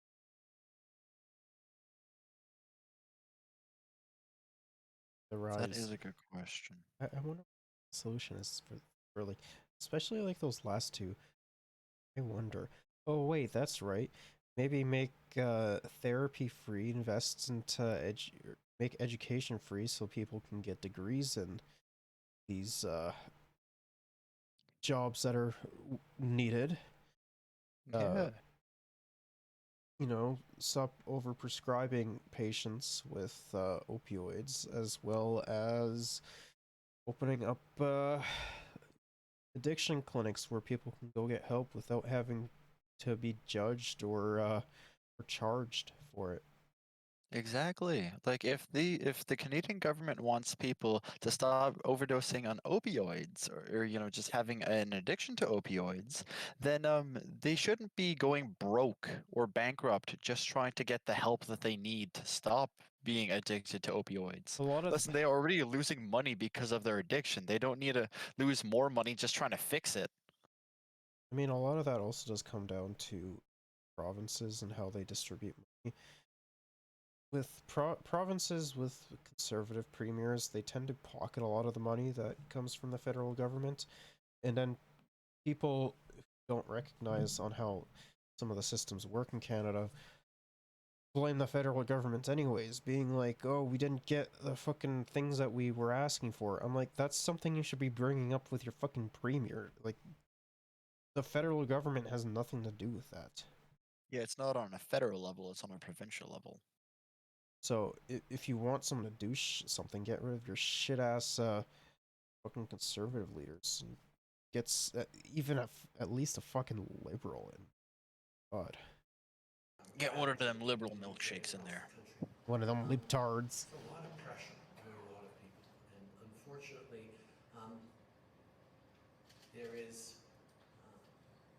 there are no easy solutions for all these challenges we're facing. No easy solutions, but there are solutions. Listening to each other, can take orders of government stepping up and delivering for people. And it's a time for responsible leadership. It's time for people to look to assuage fears and angers, to respond with a positive vision of the future. But people are hurting. People are hurting because of all these things we're going through. And we need to make sure that the messages that we put forward as a country, and not just political leaders, but community leaders, institutions, are focused on supporting each other. Canada made it through this pandemic better than most places in the world because That's not even saying that much, though. Bro, I was gonna say, did we really do that good? like, comparative to like the first world countries, I'd say yeah. But in regards to like everywhere else, like, even got our fucking ass handed to us by fucking Africa. Like, bro, who loses to Africa? They're a third world country, man. No, no, remember, it's a developing country. We can't use the word third world anymore. Bro, even people in fucking Africa use the term third world country. I'm sorry if I don't really give a shit about the aesthetics. Bro, I really don't give a shit about the aesthetics either, man. And I'm using terminology that they would use anyways, so it doesn't matter. Exactly. Third world or not, doesn't really matter on the word that you use. You're getting the message across. And like, even comparatively to other first world nations, like, we did horribly compared to Australia, literally anywhere in Asia, New Zealand. Like, we got our ass clapped by those nations. How do we get clapped by New Zealand, of all places? Because New Zealand's prime minister took a back seat when it came to COVID. They had their fucking they had their national doctor on the stage being like, this is what we need to be doing, these are what the experts are saying. The sooner we work together on this, the sooner we can go back to regular life. Like, I mean, the prime minister was still there, but she had like, she essentially said, you know, whatever the top doctor says, we're going to be implementing and doing. Yep. And this is how, like, they had such a very small first wave, and they were able to go to, like, fucking football games and in the summer when everyone else was fucking getting clapped by COVID. yeah. Who knew that when people were smart and listened to the smart people, that, you know, life wouldn't suck? I mean, New Zealand does have its fair share of hogs too, but they actually do like their prime minister, though. That's the difference. It also helps that they have a smaller population than Canada and America. That doesn't At matter. least That doesn't matter. Well, listen, what I was trying to get at was how many hogs per population, right? I mean, China's bigger, so therefore it would have more hogs, but it still handled COVID better than America did. Yeah. It's more of a cultural thing. The thing is that people in New Zealand actually respect their elected officials. Because Respect, that's something that I barely hear anymore. well, the thing is, though, is that they do ranked choice voting, which I think is what we should be doing here. Because it makes yourself, politicians have to make themselves appealing to everyone, and, you know, actually follow through with their campaign promises, because if they don't, they're gone. It's a win for the people. It is. Unless it's like somewhere like Cuba, where it's like essentially a one-party system, but that one party does a lot of fucking work for the citizens of their country. Like, Cuba's approval rating of the government is, I think, 63 or 64% last time I looked, which is, Yeah, it's still pretty high. compared to Canada, which I think is sitting around like 34 to 37. So it's like twice of what we have. Rating. Canadians do a really good job of being there for each other. No, we didn't. And we have to continue. We literally didn't. Remember the fucking loser convoy? Yeah, We gotta love the loser convoy. we literally didn't. We had dumbass hogs, blocking fucking Ottawa for like a week straight. Yeah, Not and that doing caused a shit. lot of people to lose their minds, dude. How much honking of horns and bullshit. I'm glad that they outlawed honking during Yes. that. That was so funny. Listen, don't honk if you're horny. Honk for nothing. Honk for peace. Honk for In fact, don't honk for peace. honk for Brando. Honk for Brandon. No, Brando. Fine then, Brando. Well, like I said, Canadian hogs are just want to be Americans. They had "Let's Go Brando" Oh, okay. instead of like "Let's Go Brandon." I covered this, remember? I know you did, but man, when there was Xenoblade 3 in my brain, I really don't have enough time for Brando. This was in February. Yeah, but Xenoblade is still on my brain. Still in February though, my guy. Like nothing came out for news. That doesn't mean I wasn't thinking about it. Oh my. Doing that work of building strong communities, of listening to each other and supporting each other as we move forward. And that's something that really, really matters. So each of us in positions of authority or power need to make sure that we are not inciting or encouraging anger or frustration. Bro, that doesn't matter. Just if that's the case, completely abolish the Conservative Party. Just get rid of them. For my first step as Prime Minister, we're saying goodbye to the Conservative Party. Good riddance.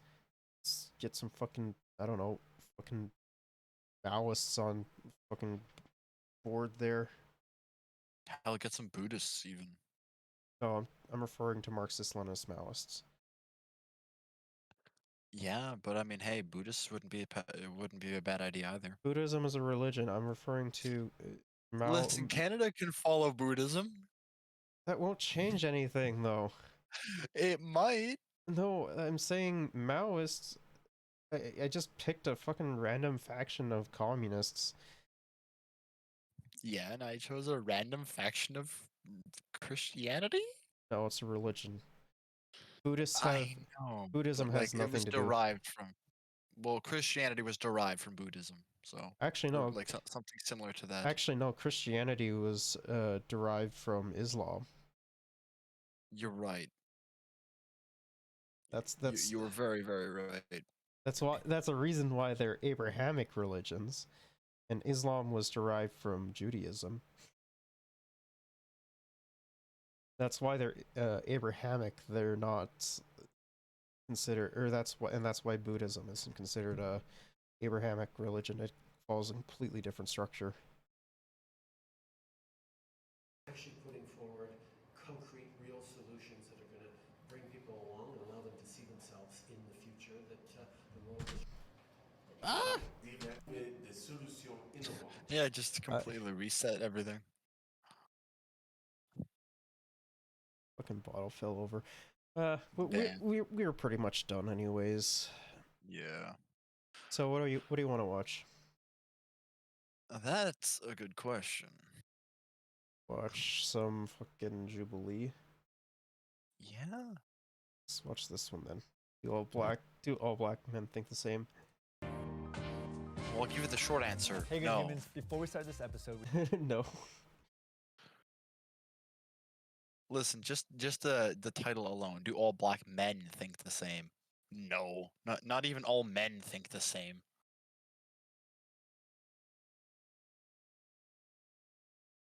I mean, as evident here, you and I are both very different, and we think very different things. Yeah. Watch this then. We've got a big announcement to make. We're going to be having a... Oh, hold on. What's going on? There we go. Hey, good humans. Perfect. Good humans. Jordan Peele, you know what it is. Like you oh, okay, Childish Gambino, I can see that. Jordan Peele, okay, I can see that. All blank think the same.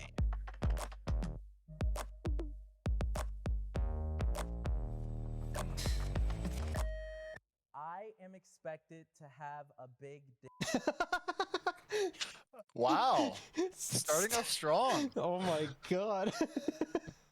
That's a hard-hitting question, I guess. I mean, it's Trudeau. Is it? Well, the meme is that all black guys have a big dick. I mean, I so- know what the meme is. Don't get me wrong. Oh man, that's funny. They just opened with a banger. That's really funny. Great choice of words. Banger. Yeah, definitely. Oh my god, banger! I hardly know her. I mean, more than once, yeah. 3, 2, Oh, this is 1, great. go. Yo, I love his hair. Low key though. Wow. Well, yeah, of course. But low key though, black people have really nice hair. But it's also like a cultural thing as well.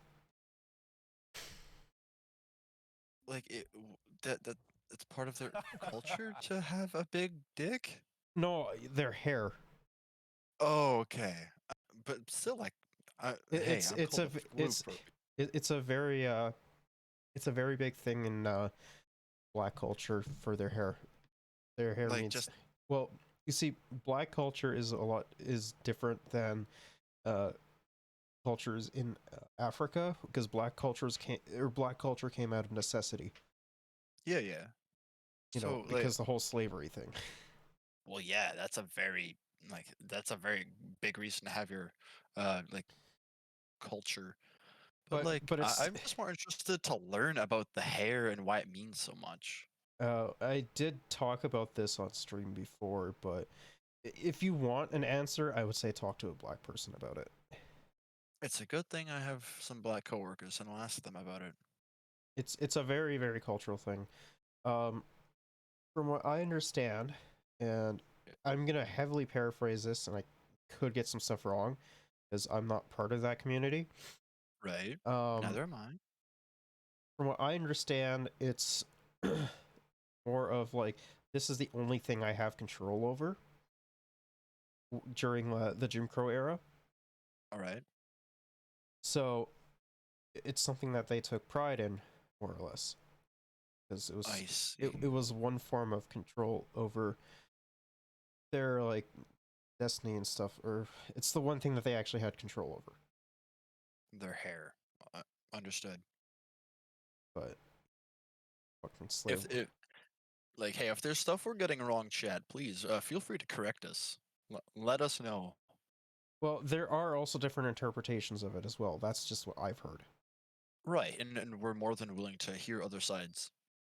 But it's a very, very big cultural thing.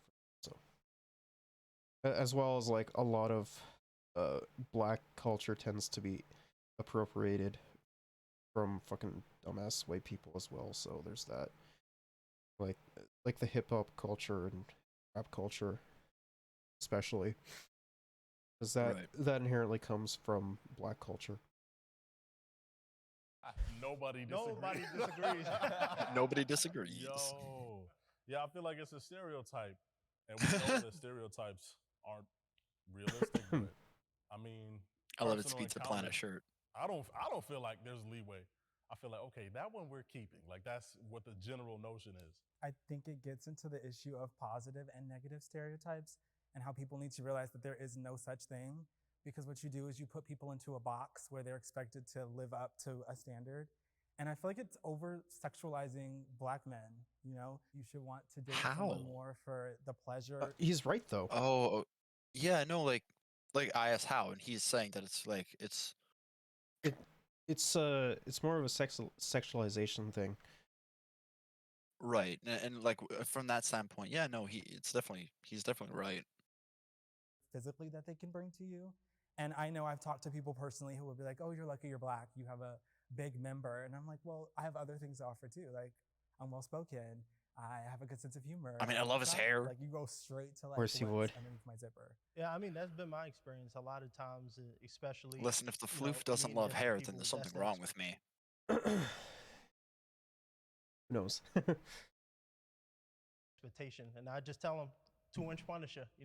Don't expect too much. I'm just joking, but it's 2-inch Punisher. I think a Hell lot yeah, I of people love watch a that. lot of porn too, and that's where it comes from. Like when you watch a lot of porn, you see these mandingos and But like porn also sets unrealistic expectations, though. Of everything. A lot of it is like camera work and like camera tricks. Yes.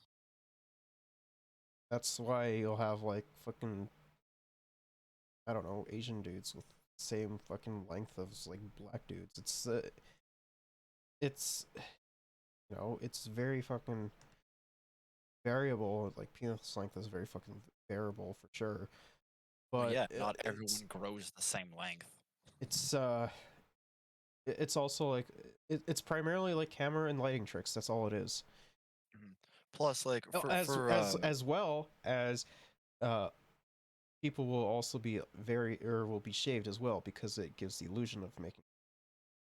Exactly. Having a shaved bush, and just not having a bush there in the to begin with, if I can English, it just makes it look a lot bigger. Plus, like for what the guy was saying, like when you're ever watching porn for say it's men or for women, it paints very unrealistic expectations of what sex will look like or how to go about it. I mean, porn should not be used as sex education, though. It really shouldn't. It shouldn't. What we need No. is, well, often when people look to porn for sex education, it's usually in abstinence-only areas, though, in more conservative parts of the country. Like, if I ever have kids, I'd have a sit-down talk with them and be like, this is how things are. Oh, it might be a little bit uncomfortable, but who cares? This is how sex works. Okay, so Let me just tell you how it works. I'm not going to go into the nitty gritty because that's something you'll experiment with later. Well, the thing with me though is like, might say I had a fucking teenaged child. Like I'm expecting them to have sex, right? Of course. So Most teenagers want to go out and have sex as quickly as possible just because they want to know what it feels like.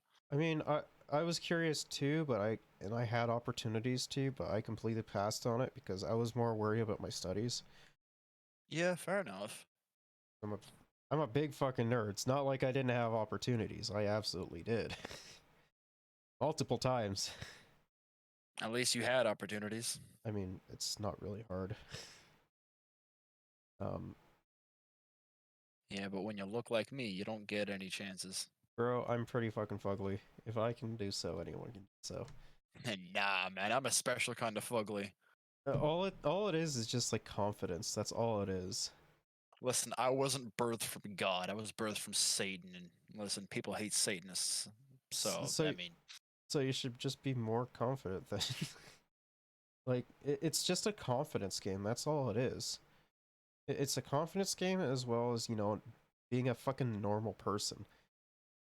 Like well, I got one of those two.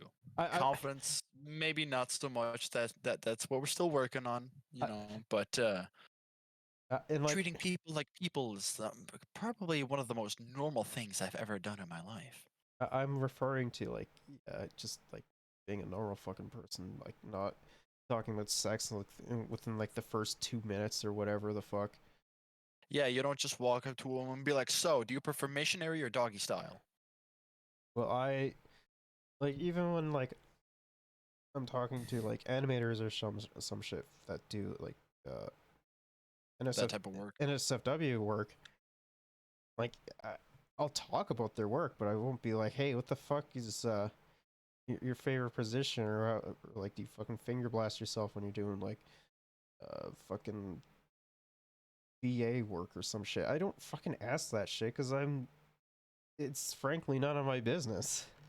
Exactly. Like, you know, just fucking talk to people like they're fucking people, man. Like, it's not hard to get, regardless of where you fall on the gender spectrum, it's not fucking hard to do so. It's gotta be fucking normal. It's not hard to treat people like people. Just gotta be normal and you gotta have fucking confidence. That's all it is. Like, bro, you gain more confidence the more you're rejected. Well, then my confidence should be through the fucking roof. But yeah, that's not happening anytime soon. But you know what? Let's see how it falls out in the next year or so. Sure. 10-inch monsters, and they expect that to be reality, and a lot of times it's not, but that's the expectation that they have. So our audience submit hot takes. Oh boy. This group specifically. Oh, hot takes, Oh great. boy, Papela. Oh, buddy, I'm excited. Oh, What are the man, questions? What are these hot takes? I am interested now. Hot. So, black men cheat on their significant others far more than other False. races. I'm just like, where's Yeah, the study disagree. published? Did someone do Like, some? the thing is that it doesn't matter what fucking color your skin is. If you're a douchebag, you're a douchebag, and you're going to cheat in a committed relationship, unless you've already had a conversation about Open relationships. an open relationship or a polyamorous relationship. Yeah. But it doesn't fucking matter what color of skin you or what nationality you are. That doesn't matter. Research where they calculated numbers over a given period of time. The reason why it was going to be neutral is because I don't know the numbers. Like, I don't that's know. what I'm I don't saying. know That's if why I'm like, true or not. I disagree. Yeah. So I came this way because of the keyword far more. I was like, do black men cheat? In generally, like you're not apt to not cheat because of the color of your skin. To prescribe this to race feels nefarious in a way that I feel like it was coming from a place of somebody that got cheated on by a black man. It was I like, mean, yeah, he has a black men point. cheat. I mean, usually people do those assumptions because it's something that happened to them. Yeah. Which doesn't make I mean, it sucks that, people get cheated on. which doesn't make it true though. No, I'm not saying it makes it true. I'm saying, yeah, it does suck for people, regardless of what color they are, to be cheated on. Oh shit. What? There's a new channel 5 today. Ooh. You can watch that after. All the, come on, this doesn't even make sense. Black men are attracted to big butts. Do we agree with that statement, or do I personally? There's nothing biologically innate to like black men to. I mean, bro, literally everyone enjoys a big fucking dumpy. I'm not too fan of the oversized dumpies. Listen, if they're big and they got cake, I'm happy, but I'm not looking for Kim Kardashian style cake. No way, that's way too much. Get that out. Get that away from me. What about that older lady from Robots? That's way too much cake. Way too much cake. That's rusty ice cream cake. That's a giant mutant birthday cake with a rusty icing. A little bit too big for you? Way too big for me, homie. Bro, that dumpy was thick though. I don't care if that shit was made out of titanium. That is way too much. You know, we should watch that movie sometime. Gonna freaking watch Robots just to see how much cake everyone has. Oh, fucking Big Wazowski. Oh my god. Fucking thickest man I've ever seen. Oh, I remember it being good. I think might have to watch it again sometime. I think we have it on or something. I don't know. To like ass. I think it ties into hip hop and the whole strip club scene right now. We are so far gone from like the natural aesthetics of just a natural person that right now it's all about who has the baddest ass. Who ass is 25 pounds with 2-pound legs. You know what I mean? Like that's hot for some reason. And I personally don't get it. I mean, it also does come with a more sexualized version of it as well, too, right? So Well, yeah, that's kind of what the other guy was saying about the Yeah. whole like black men expected to have big dicks. It's over sexualization of that. And like it's all just preference anyways, so it doesn't really matter. Yeah, this is mostly just. I think with these types of videos, it's mostly just getting different opinions and different views on some of these stereotypes. I mean, that's why it's called Spectrum. Very fair. It Very looks fair. unnatural to me, like, you know, but I mean, a nice ass is just a nice ass, though. A nice ass is a nice ass. True. Black people are funny. funny. Oh And if you hell yeah, ever they try are. roasting Black people are funny. They are like some of the funniest people on the planet. Like, they just make such great fucking comedy stuff. It's great, man. Because most of it comes from like oppression that they've faced, and they're just joking about it. I mean, I joke about like there was one person on Twitter that said that I had a hand casserole because of my current situation. And I was just like, bro, that sounds great. It's like I'm stealing that. Thanks for making my day better. I mean, with a piercing on my finger, I'm probably gonna tell people I was a vampire missed the bite. Either that, or I was bit by a vampire that only had one tooth. Yeah, in the finger. Yeah. Kind of scratched my neck a little bit. Ah! And they will roast your ass so hard that you'll have no roast to rebuttal. I don't know how to digest that. I get what Wait, he's saying. really? I think black people as a collective are funny. If you go to black Twitter, if you go to black Instagram, black Facebook, like you're going to laugh. So I think that in that aspect, that's why like that statement has so much truth in it because you just it's like. So I guess it's like the question is like black people as a whole, are they funny, or is like any black person gonna knock your ass off because he's super funny? Also, that's also a fair point. I think in some instances, like especially in like stand-up scene, but they're also comedians, so I think overall as a group, I think they're funnier than other groups. Yeah. But individually, it definitely depends on the person.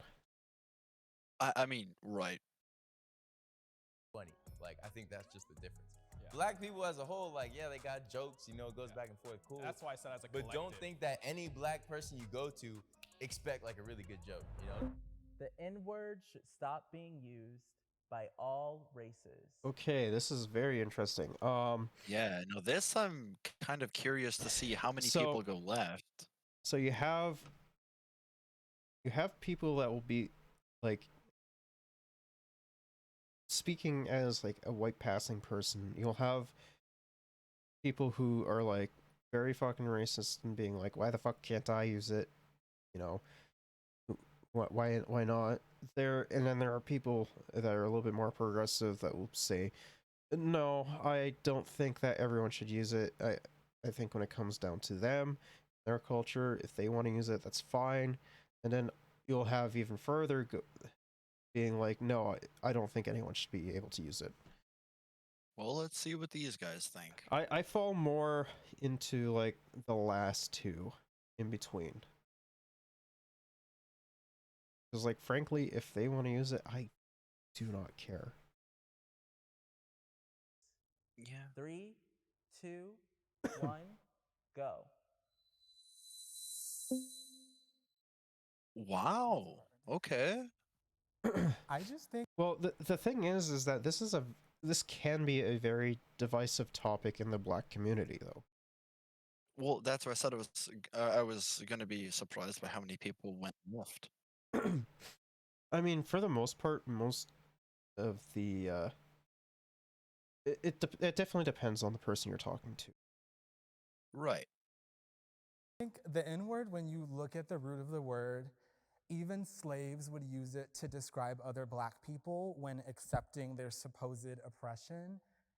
So I just think when I think about that, I don't think you can do anything to erase the history and the blood that's been shed on that word. There are so many people who the last thing they heard was the N-word as they were being murdered. So when I think about that, yes, I think the word should stop being used. I mean, he has a very good argument. Yeah, and frankly, I agree with his argument there. Let's go, Jared. Like, personally, me, I feel like it kind of starts with us. The fact that we make it so cool within music and within like entertainment that it lets other people feel like they have a pass or that it's okay because my favorite rapper said it or I heard it here or you guys say it all the time. How come I can't say it? But at the end of the day, it's black culture pain, and if anyone's going to be using it, it should only be us, and that's it. You can't really own a word. I think. I mean, the counter argument to this though is being like, okay, so should Asian people be allowed to use Asian slangs? Should white people be able to use white stuff like that? Like it, it's a very complex issue for sure. Yeah, it is. But And I'm not and I agree with the idea of just because you hear it in a rap song or you hear, let's say, some of your friends say it, that doesn't give you a pass or it doesn't give you a right to say it. oh, for sure. Like if you're singing along, maybe. I mean, if you're singing the song and everyone knows that, the N-word is in the song, then I would say, you know what, if you're singing the song, it's okay. But other than that, don't.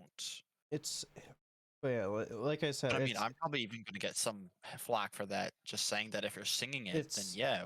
It's like I said, it's a very, very complicated issue because you even have like white people that are in these communities that say it all the time as well, right? Mhm. So, like I said, it's a very complicated issue.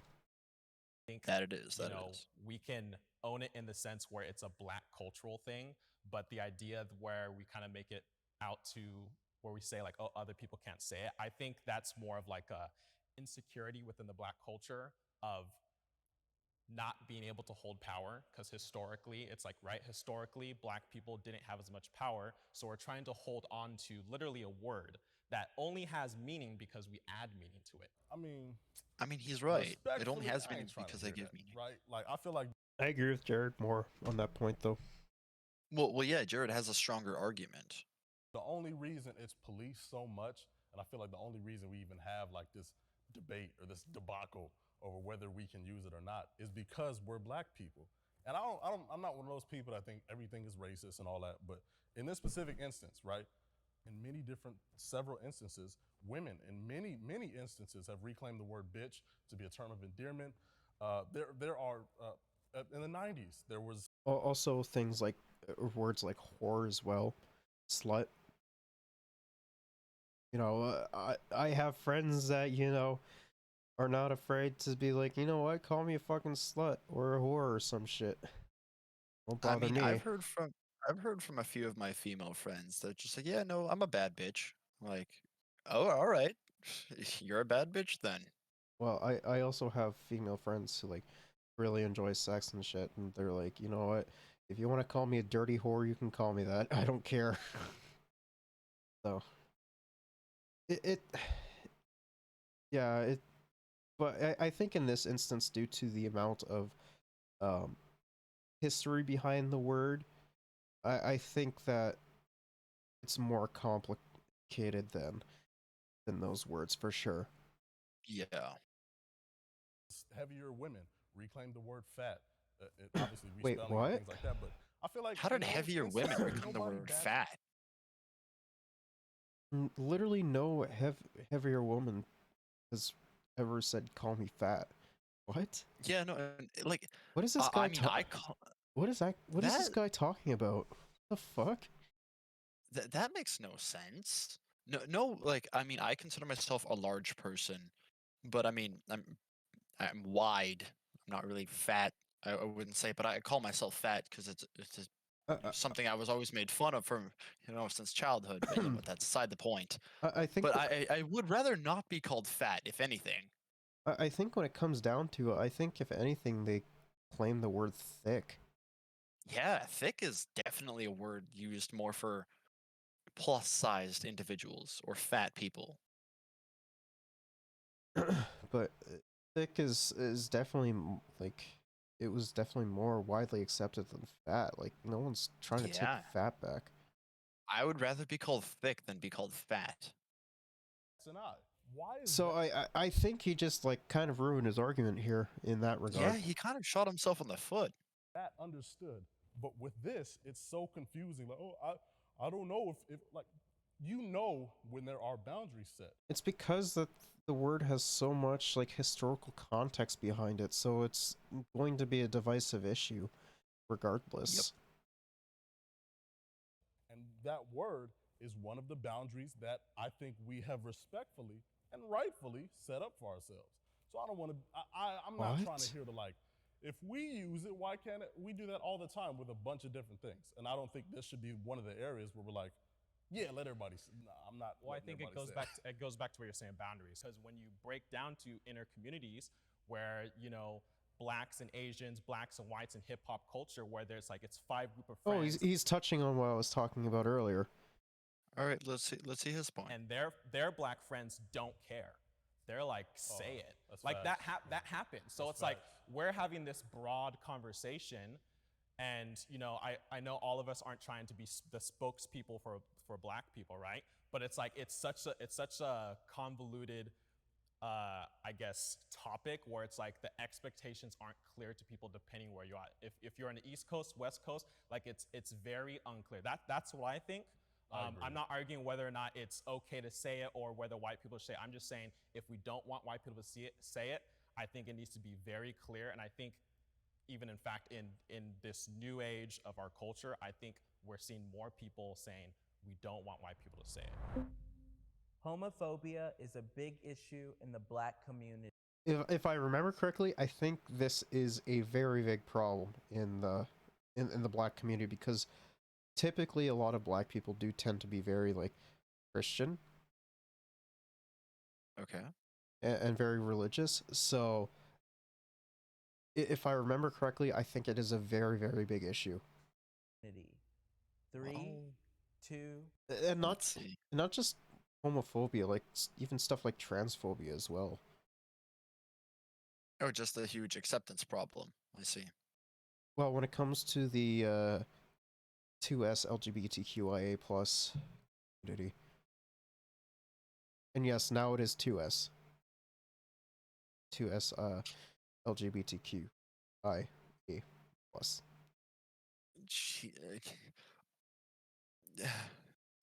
I mean, I'm trying to think of something to say for how many letters there are, but like, all I'm just gonna say is people. Yeah, the people group. The people that are a little bit different than me. The different people that are different in all the ways that they want to be aren't harming me, so great. Well, 2S is two-spirited. It's it's an indigenous thing. 1, go. Yeah, like I thought. Yeah. I'm glad that they do agree that it is an issue. A lot of us black men, we will rather be friends with the homie that, probably has a rape attached to his name than the homie that's part of the LGBTQ plus community. And I think that that's something that, we got to work on as people, because my thing is, I don't understand the whole big phobia of, okay, what he decides to do in his free time or behind closed doors, why does that bother you so much? Why does that affect you? Like, why do you feel like it's such like the scum of the earth? And I also think it comes from religion, because I don't want to get too controversial with that, but people are very religious, especially in the black community, Christians. He's right. And Yeah, when Percy's you right. talk about the Bible, they say, homosexuality is a sin. So a lot of people have that ingrained in their mind. This is absolutely not right. And for a lot of people too, when they see a man, they want to see a manly man, and they associate that with being straight. Heterosexual men have a fear that homosexual men will treat them how they treat women, if that makes sense. And so they're afraid of that treatment. And I'm on somewhat agree because I'm rather torn. I think I've lived a life where I'm around very open-minded, inclusive people. So I'm not sure how big of... I like this guy. Yeah. I mean, he has he has interesting takes on stuff. He generally tends to be right on his assessments. Plus, he's very open-minded about things as well. I like Jared. of an issue it is in the community. Jared's cool. But I Percy's know cool. that in the Black church sphere, homosexuality is often made out to be the worst thing that you can be. There's almost nothing worse than being gay. And I think that's also where some of the homophobia comes from. We like to ignore all the other sins, all the other things that the Bible outlines that are not, holy. And then we just take homosexuality and we make it the worst. Granted, the Bible Maybe says it's an we should abomination. introduce him to that Channel 5 video on Satanism. Bro, come on. I get that, but I mean, hey, they were talking about religion, so I was just bringing up another one. Man. What will I do with you? Send me to hell, because that's where Satan wants me. I don't know. Maybe one of these coming days, since another coworker of mine quit on this, unironically on the same day that I stopped working. If I go down, maybe I'll see if one of my friends wants to paint my nails. I'll go down there next. Nice. Do you have any idea of like what color you get your nails painted? Uh, Like, are you doing like extravagant designs or just simple? Probably just something very basic, maybe black. Why black, if I may ask? Don't know. I just like it? I don't know. I think it's a fairly neutral color. Neutral? Yeah. Like, color is the wrong word. It's a shade, first and foremost. You know what I mean. Yeah. Listen, you were anal about something earlier, so I have to be anal about this now. You know what I mean. I think it's a fairly neutral form of nail polish. It goes great with everything. Oh no, I'll see. I'll see if she wants to do so. The Bible says any sin will send you to hell, so. You can't be pro-black and date a white person. 3. Oh, if I remember correctly, I think this is also very divisive too. Well, we'll find out. 2, 1, go. Whoa. I think really the issue with this statement is, for me, if you are a stand-up person and you stand up on your moral, I just think that, for me personally, I think it's silly that you can't be pro-black while dating a white person. Like, who gives a shit what color the skin the person is, right? Exactly. You can be pro whatever and date whatever kind of person you want. morals in your character, it doesn't matter who you date. And I think a lot of the issue is a lot of people get into, interracial relationships, or they date white people and they forget who they are. And if you are pro-black, it doesn't matter if you're dating a black person, a white person, because you can date a white woman and a black woman and still not even be for the cause. So I really think it's up to the person if they stand on their morals or not. I agree to a certain extent, but personally, me, I feel like if you're pro-black, you're pro-black for everything. Like, you're for the advancement of the race, you're for businesses, you're for everything black. So it's kind of hard for me to understand how someone can be pro-black and want so much for, the black culture and the black race, and then but they're in a wouldn't relationship being with pro-black and dating a white person actually be more beneficial and more pro-black? Because that's like being accepted, right? No, not necessarily. I mean, right, that's my take. But it could also, it's like I said, I only know like a certain amount of the black culture and black community, so I can sort of speak from a little bit of experience, because I was around a decent amount of it growing up, but I personally don't really think that you can't that you can't be pro-black while dating a white person. Like, you can be fucking pro-black while dating a white person.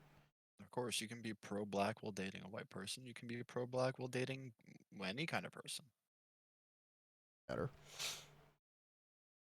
It all comes down to the person. Yeah, like what Percy said. It's on the someone that doesn't morals. represent that, So are you saying that if you are black and you're pro-black, you cannot act on attraction to someone from another race? Personally, I'm not pro-black, but in my mindset, like, I'm saying if you're pro-black, you wouldn't find someone that's not black attractive to me. Not saying attractive, but you wouldn't even want to cross that line and even engage in a relationship with them. You can have like, you Wow. know, like I mean, lust, like, hey, you know, she's an attractive white woman, but ideally, you want black kids, you want black family, you want your lineage to carry on. I don't know. I feel like the question in itself kind of like low key negates the demographics of the country. I mean, black folks make up 13% of the country, roughly, and a lot of the time we live in concentrations. So, you know what I'm saying? If you in Iowa, it's gonna be a little tough to find you like a black woman, especially somebody that might identify as pro-black with you. So I think it depends on what you do, not who you decide to be with. My first thought response to that is like, what's the point of looking at people differently? It's like we get upset that people do it to us in generally, like looking at black people and judging them and stereotyping them and making assumptions about them. Is like, so on the flip side, why should we be doing that to other people regardless of who, you know, they're in a relationship, depending on the color of their skin? I'm not gonna and lie. that makes a lot of sense. Like I look at people differently based on who they marry. Because dating, you know, you could be dating for fun. I feel like I look at people different based on who they marry. Like Jordan Peele, Childish Gambino. I feel like I can look at them and be like, I'm not looking down on them. I don't think of them negatively, but I'm like, oh, I see. And like, oh, okay, I see. Like, because like black men that date white women, there's something different, and there's nothing wrong with that. But you know what it is. Like oh, okay, Childish Gambino, I can see that. Jordan Peele, okay, I can see that. I can't think of another example, but I feel like I can tell, like, okay, like that's cool. You know, I'm happy, you happy. It's no disrespect to them, but I see the difference. I prefer a light-skinned partner to a dark-skinned partner. 3, 2, 1, go. I prefer a light-skinned partner to a dark-skinned partner. I don't play them colorism games over here.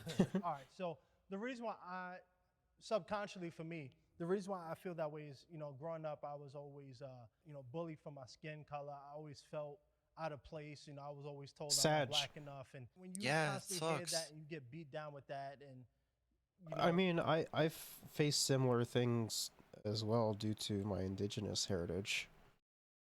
So and that also sucks. Sag. So I understand where he's coming from for sure. Like, for me personally, I don't care about what color skin my partner has. Yeah, neither do I. Like, if I were to date a white woman, cool. If I were to date a black woman, cool. Or, you know, just have, you know, I don't care about their skin color. I care about what kind of person they are. Although if you if you date an East Indian, make sure to have a glass of water nearby. As Russell Peters once said. You're gonna have to explain that joke to me. I mean, I feel like I understand it, but I'm not 100% there. The joke is that East Indians like eating a lot of spicy food, and so when you're going down on her, eating her out, you're gonna want something to drink because of the heat. It's a good thing I can handle the heat. Oh, I can too, for sure. Listen, I'm not gonna need a glass of water. Maybe get a little bit parched. I'll have to show you the clip at some point. Yeah.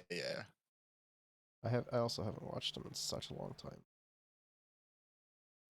you doubt yourself. And like I said, I grew up in a broken home. I grew up in foster care system, so it took me a long time to figure out myself. And for a lot of times, I don't tell a lot of people this, but I used to hate the way I looked. I was like, I don't like being dark skinned. I want to be light. And I'm just being honest, but now I'm more comfortable with myself. I guess I have a question. Yo, I'm struggling with self-acceptance as well, Percy. Like, I hate the way I look too. I mean, a lot of people also do as well, though. Because they see the unrealistic standards that's set on both men and women. Men, you have to be you have to be this big fucking muscular burly guy, and women have to have thin waistlines, like big boobs and big thighs, big butts, like as well as big like thighs. Why would you need big thighs? I mean, I'm just a lover of thighs in general. You know. Well, big hips and big thighs mean you have Good birthing hips. You yeah, mean? yeah, You know, it's that or bearing children. as well as like women have to like apply like layers and layers of makeup in order to meet the unrealistic beauty standards that's placed on top of them. Yeah, and it sucks. Like, it makes me so sad whenever I see women like saying like, "Oh, I hate having to put on so much makeup." It's like, well, don't put on makeup. You don't You don't have to throw yourself through these like beauteous pain, torturous events just well, to the meet way some sort of unrealistic expectations that, not even the people that make those expectations can live up to. well, as well as like when it comes to like beauty magazines, there's also like a lot of Photoshop done as well. Oh yeah, there's a lot of Photoshop done. Like Um, without a doubt, there's alterations. but like on top of that, it's also like due to the marketing as well.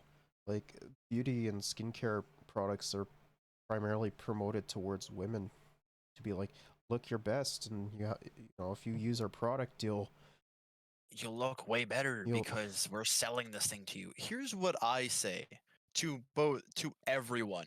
You will look and feel perfect as long as you look and feel perfect to yourself. When you look in the mirror, you go, I look perfect today. I look beautiful and I look great. I'm going to go outside. I'm going to show the world how perfect I am personally.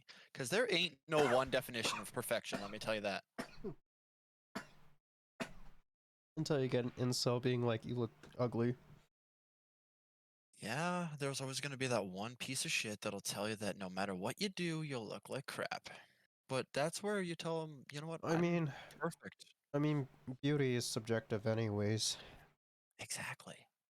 Uh, You I, hear that, chat? I have a chance. I mean, hey, if for every you know, if like let's say I don't know, for the sake of argument, 1 in every 10 people find you attractive. That's one out of, or that's how many people? Like at least 10 million people that find you attractive. At the Hear that, chat? There's 10 million people that'll find you attractive. One of those people may or may not be me. man. I mean, hey, I can find both males and females attractive in terms of like wanting to get to understand them as a person. Like their personality can be attractive. Oh, I'm referring in a romance perspective. I see. Well, I mean, yeah, in that regards, there's still plenty of people that will find you attractive and people that won't. That's all the person. I should have clarified a little bit. Well, I mean, you gave me a general, question. I gave you a general answer. Is you look at a potential partner as lighter skinned so that your potential children or so would be lighter skinned so they don't have to go through what you feel like you went through? Nah, at the end of the day, for me, I'll marry whoever I seem fit. So it really doesn't, to me, matter about the skin color. But I will admit, subconsciously, I do think, when I see a light-skinned woman, I actually, look a little longer, or I might linger a little longer, or be a little more interested, just because of, that consciousness that I had growing up. So it's not something that I say that dark-skinned women are far unsuperior or light-skinned women are more superior. It's just because of the constant beat down and the constant hatred about me being dark-skinned and the way I was treated, that subconsciously I do think that way. I mean, I think that also falls on society too, though. Like, it's not all his fault. Like, it's not all that. It's not all his fault the way because he thinks that. It's more of a societal slash cultural problem more than an internal problem that he has. Yeah, but because like Percy himself doesn't see it that way, that like that makes sense where he's coming from. But Feel like you have some sort of like self-hatred because of that? Yeah, well, not anymore, because it took me a long time. I mean, this started happening, like I said, when I was 6, when I got in foster care. So, but now I'm more comfortable with looking at myself. I'm a good-looking, tall, chocolate milk. So Yo, he I do have a be question, chocolate like, milk. Do you at all feel like you He's got that foam on top and the everything. person that bullied you by then having this preference toward lighter skinned people as opposed to someone that would look like you? I will admit, yes, I will admit that. And like I said, we just shooting a realism. So I do agree with that, yeah. And I think that's why now I'm focusing on myself, and being a part of this discussion is very important for me because I'm starting to realize that prejudice needs to go. And I see this a lot. At least he's on the path of self-improvement. Entertainment industry now, where they want a black woman, but they want your complexion. They want that light skin that look like she can go in between the white family and the black family. And I think I only speak openly about it because I know there's a lot of people who feel that way too, but they don't want to admit to it, or they don't want to express it and be rejected. So I mean, you see it in the media too. So I think that plays a big part in that too. I currently go to therapy. 3, 2, That's 1, not even an go. opinion-based thing. That's just a.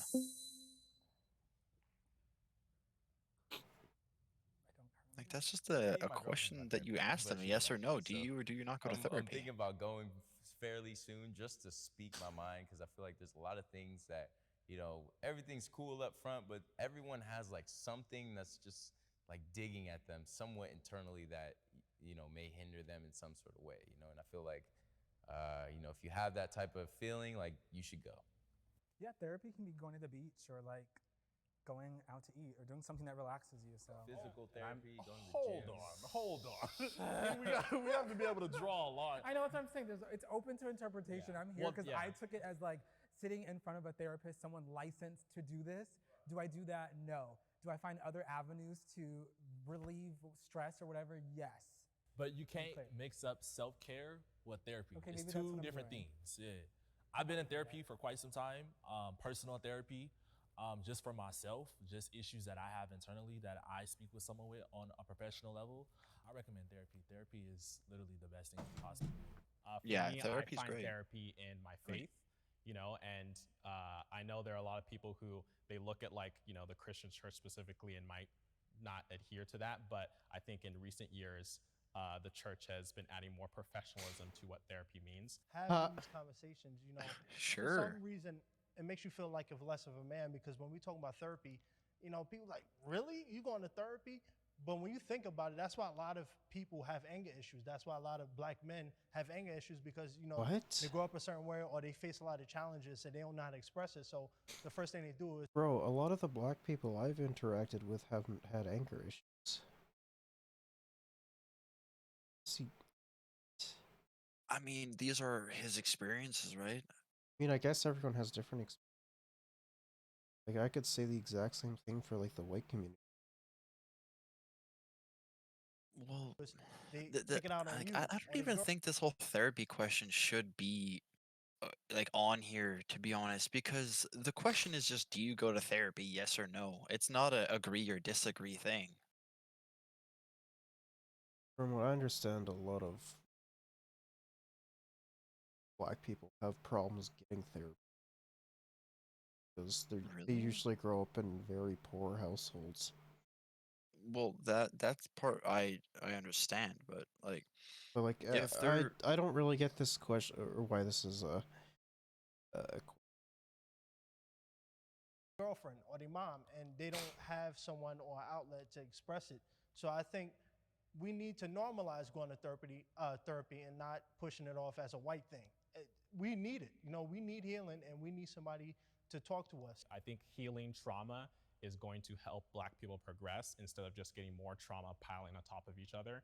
And in a lot of ways, that does come into an aspect of personal responsibility because it's like my issues with my dad at a certain point has nothing to do with him anymore. At a certain point, it has to do with me and how I process it. And I have to go from, do I want to get angry every time I'm in the same room as him, or do I want to be able to walk in the same room as him and not have that reaction? And that was what I processed in my head when I was going through that therapy. My father was present in my life.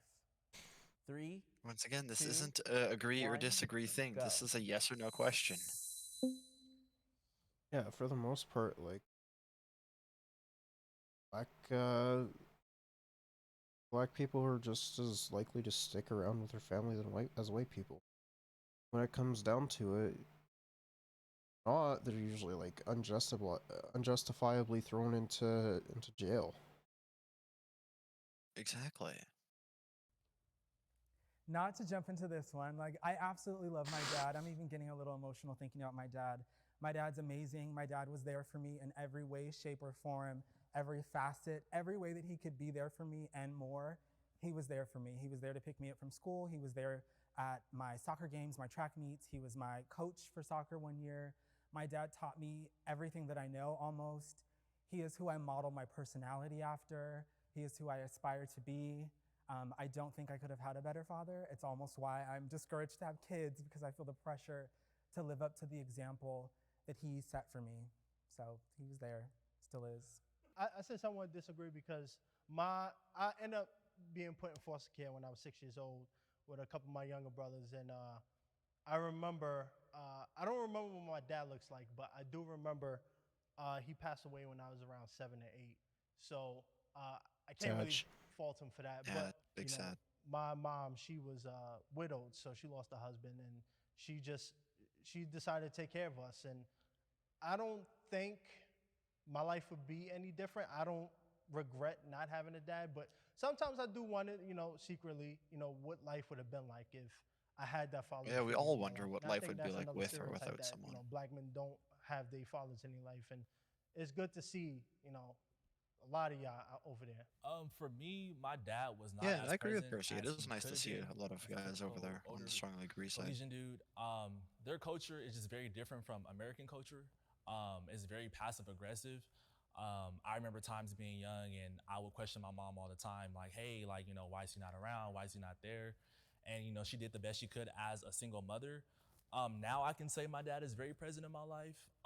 However, I feel like our relationship is very, like, financial based, if that makes sense. Like, I feel like I don't have a real connection with my father. Like, he's there for me if I need something, like if I need to, like, if I want this, if I want that, like he's always there for me, like money wise, but I feel like I'm still like desiring for that real connection. Like how you mentioned how Yeah, you he have has no that emotional mental connection with his with your father. father. Like I feel like I don't have that. So that kind of puts a desire into me to where I'm desperate now to be a father. Not desperate, but I'm desperate to be a father, that I want to do it right and give the things and He wants to be a make father, sure that I nurture my the way kid he more wanted than to be, just the money aspect do of what he things. Like wanted. I want to be Not, there, so in all makes ways sense. possible. I kind of I feel also like like now his I little kind of Playboy just bunny head like necklace. suppress it and try to ignore it because he's here now, which I definitely feel like I shouldn't do. At first I thought that It's was never just too like late someone to holding mend up a two fingers relationship. like a It's peace sign, never but then I looked too late closer to at it. rewrite the story. I mean, you can't go back in time and change anything, but you can definitely mend the relationship. Because although I have a good relationship with my father, relationships are constant maintenance and their work. And I know that parents can be toxic too. They can break your heart more than anyone else can. I'm not saying that your dad did. But maybe you should start today. Give him a call, invite him out for a coffee, start somewhere. Father's Day coming up, dog. And that is officially. That's that one. So we found out that no, not all black men think the same. Who would have guessed I was right? I mean, I could have told you that for free. I mean, I did tell everyone that for free. Let's do this one next. 5 pastors versus 2 secret atheists. All right. I'm a pastor. I'm a pastor. I'm a pastor. I'm a pastor. I'm a pastor. I'm a pastor. I'm a pastor. 2 of them are liars. Hey, yo, there's 2 imposters among us. Amogus. Amogus. So, what about an? Okay, let's get a lineup of everyone. My name is Jay. I'm an Episcopal. Okay, no shot this dude is a pastor. In the 2. Yeah, he doesn't look pastor material. Also, if you look at what everyone else is wearing, he's got the most casual outfit out of the ones that we can see here. I'm gonna say pasture. I'm There's Don. pasture. I think he's a pasture. Pastor. Don looks like a pastor. Dominic, Lutheran pastor. Paul, youth pastor. I don't think she's a pastor. Really? I don't think so. I have a feeling that my two guesses are on the end. I mean, fair assumption. But I think the Actually no, I think he might not be. yeah, I was gonna say that guy, like not the woman, because the woman seems like a pastor, but just from looks, I don't know. you I know. guess we'll The person with find the out. beanie and the guy second from the left, if you Pastor, were to SBC. look from Second from the their right. side. Second from the right. Well, yeah. I don't know. Like I have a feeling he's definitely not, but I don't know who. It's between them for me for sure. Paul wore a whole suit, and I was like, oh, maybe he's overcompensating. Like, I don't know what a pastor would wear on a Saturday. Maybe it's this suit. So I'm Zach, former Calvary Chapel pastor, and now like fully Calvary guy. Whoa! Yes. Yeah, hence the tattoos and stuff. I think my strategy is going to be this idea of like really trying to just hear the heart behind like why people are pastoring. Daniel, also youth pastor, non-denominational. I'm Anna, largely non-denominational, kind of all over the place over the years. I mean, I have a question like. Okay, education. yeah, I definitely think she's not a pastor then. Yeah, she didn't really go into detail, you know. Well, no, that puts some sauce on her. I think that just confirmed it for me. I think that the two on the end are a lock for me. All right. I mean, I don't So, know. seminary, maybe degrees. I don't know. Seminary, theological studies. Okay. Yeah. Where at? King's College as well as Oxford University. Okay. Was that like an MA or was it an MDiv or You're what? drilling me in. I know. Absolutely drilling you in. No, your turn. Your Oh, turn. my turn. Your turn. Yeah, man. So Give it to him. So I'm in an MA program at Western Seminary currently. I went to Calvary Chapel Bible Come College. on, dude. Yeah, baby. Yeah. And then did the Veritas program, so a degree in theology with a focus in biblical studies. Oh, sweet. Yeah. Actually, not really a formal institution, but I grew up in such a rural area. There was just nothing for so far. So almost more like an apprenticeship kind of context. Yeah. Tiny town with tinier towns around it, so we all would kind of come to the same Lutheran church primarily when I was studying. What kind of Lutheran church? Again, such a small area that just Luther. There's so few people to Seems get it. kind of sus. Yeah, she's definitely not. Yeah, she's not a Yes, pastor. generic. Generic brand.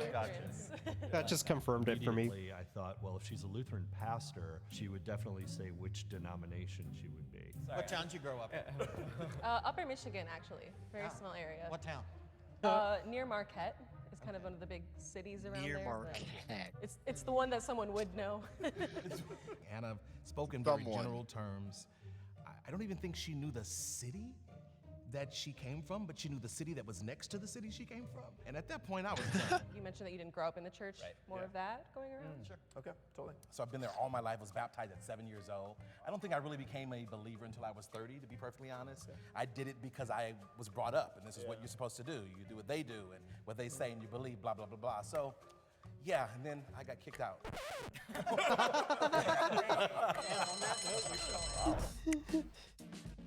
No shot. And then I was kicked out. Oh, that's funny. Yeah, I think Anna's one of them. From what I knew about Lutherans, there should have been a very specific answer to that question, and that kind of threw me off. A-N-N-A. Oh my god. Done. Of course, the woman's not. Check your bias. Being the only woman in the group today was a little tricky. Obviously, not being able to always edge my way into the conversation, was not able to present it in the way that I would have liked and that I thought would have been more effective. I walked in and I was so happy that there was a female pastor because they're the only types of people that are as rare as gay pastors like myself. It's very much still new where we're seeing queer pastors and queer worship leaders and queer Christians. Tell me, you got kicked out for why? I got kicked out. Well, I got kicked out because I was in the church, and as I grew older in the church, I began to ask questions that to me were very obvious. Yeah. What was one of those questions? Okay, I think he might. I think Don might be the other one. Because. Okay, it's because he's black, is it? No. First we got rid of the woman, now we have to get rid of the black. I see how it is. I know what kind of guy you are. No, that's not why. Man, that was a joke. I hope everyone realizes that I'm not a. No, it was all in good fun. The reason why I say I think it's him now is because pastors don't usually question Their faith. their faith or authority of the Bible. That's why. Yeah, that's true. That's why I'm saying it might be him now. Is baptism essential for salvation? You know, communion, you know, some of those, you know, battleground questions that oftentimes separate, you know, faith and denomination. Yeah. I pastored high school kids for years, and I never had any of them asking me that question. I want to know what everybody's ministry responsibilities are and what you're currently teaching through. Yeah, so I'm an assistant teaching pastor, and so we're replanting, revitalizing. So I'm an elder and a teaching pastor. I serve at a small Korean church in La Mirada, California, and I take care of the youth ministry. So I'm kind of semi-retired. I also don't have a congregation, although I work. Jay is 100% a pastor. Well, of course he's a pastor. He is the most conservative. He looks like a pastor. Look at that schnoz and those eyes. Ooh. The only thing he's missing is like a microphone and a podium. That's the only thing he's missing. Come on, you know I'm right. Well, of course. That's why I haven't said anything. I was just silently agreeing. If he isn't, I would be more surprised than anything else. Because like there's no shot that he is an imposter. With one. It's a little Episcopal church in San Clemente. I also have a weird job that I'm chaplain to a governmental agency. Jay answered a question about being retired, but he never indicated what he was retired from. And after years of being in ministry or serving, I thought there would have been a culmination of his life experiences, and now he's doing a part-time assistant thing. And I thought, okay, so we've slipped into some unknown factors about yourself, Jay. I don't pastor a church. I pastor pastors. So I work for a denomination, and I preach at different congregations every week. I'm not in the pulpit right now, but I am teaching in small groups, conversations. There's a lot of dogmatic positions that are just generalized for Christendom. So I have a question. I mean, when was the last time you were in a hospital room with somebody, and what comfort did you give them in a time that was critical? Oh, I hate this question. I think that someone who is in pastoral ministry, it's more than just preaching and teaching. I felt a question that would get at that about how someone... Bro, have you met like any conservative pastors ever? He hasn't. Like, that's like half of them don't even do that. Yeah, half of them don't even go to hospitals or like give anything. They will teach and preach all they want, but then they won't do shit. And then accept donations. Oh yeah, no, they'll take your money and they'll take it and run. Believe me. I mean, I honestly think that at this point, the church is just more or less of a cult. Well, it's a cult I don't want any part of. Somebody gives the comfort and the peace of the presence of God would really indicate whether or not they were a pastor and they were involved in that type of ministry. The last time I was in the hospital was not too long ago. It was, I'd actually become almost a medical proxy for a family friend's mother. A She was medical elderly proxy. and just kind of going through, and it was Okay. very, very tender for me. But the comfort that I gave was in knowing that her family was nearby, and knowing that beyond this moment, when she stepped out of time into eternity, she would be in the place she longed to be. I've only had to do it once, and it was very recent, and I hated it with every fiber of my being because it was for somebody that like I loved, and it was a lot of waiting and quiet and like very, very soft prayers and just kind of being there, and I'm shaking. I hated it. The thing that I thought I spotted was that he was just trying too hard. The way that he was answering the questions was Yeah, why very Jay? old school. Jay seems... Jay is the most... Jay is the most pastor-looking guy in there. He is the most Christian conservative person in there.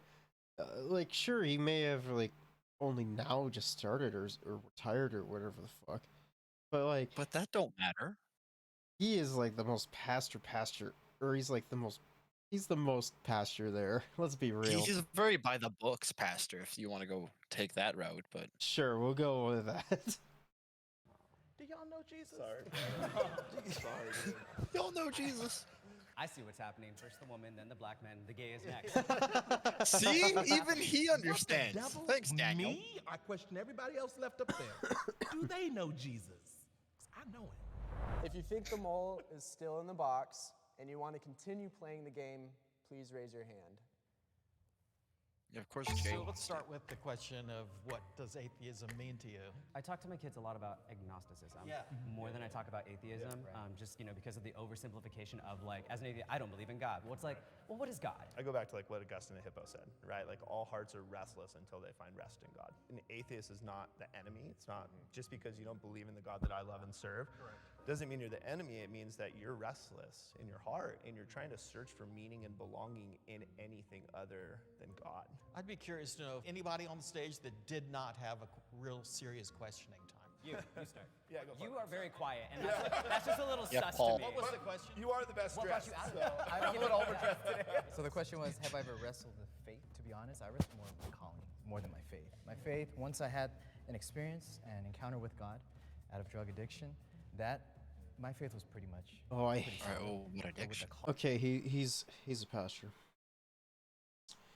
He's a pastor. 100%. Yeah, he hasn't really given any reason to believe that he's not a pastor. Well, also, pastors like to say that they've suffered with drug addiction as well, and they found the strength in God as well. So, he's a pastor. Because I had a pastor that was like this.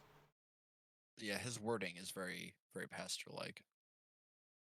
I still think it'd probably be Zach, though. Calling, Yeah, I think I don't know. wrestled Zach's obviously Zach's in getup high is a little school, my non-pastory parents to me. decided to split, But like, and that's when who I really knows? went on a frenzy with drug addiction. I struggled with meth, crystal meth, from my junior year. I think that's what really put me to the pit of my life, the most rock bottom of my life, and the only way I could go is to look up. So I have a question. How do we feel about eschatology? Well, we're amillennial. You're on millennial? Okay, Yeah, very yeah, cool. so Okay. yeah, we are in the end times. Yeah, We were the second totally. Jesus said it was Yeah, finished. What? Wait, what? How were we in the end times? That makes me really confused. I don't know if we are or aren't in the end times. We're not in the end. Like, if we were, I'm sure Jesus would have. Yeah, I feel like that would have happened already. At least before What- 2000. Yeah, at least before 2000. I have a lot more openness to the on-mill position than I did. Growing up, Calvary Chapel was like hyper dispensational. This is a really, I'm like hyper this is such a dispensational sensitive pre-mill. subject You for know, me because of the sensationalism. Because of your background. Right. Yeah. And so on-mill, that's okay, it's cool.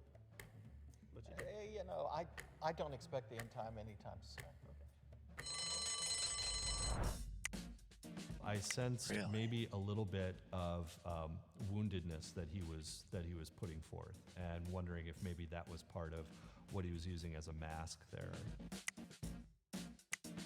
I won't lie to you. Wait, Jay what? looked super familiar, and I was banking on him being a paid actor that I had seen in something before.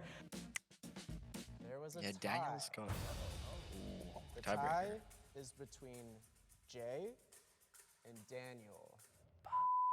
I will give you 30 seconds to state your case.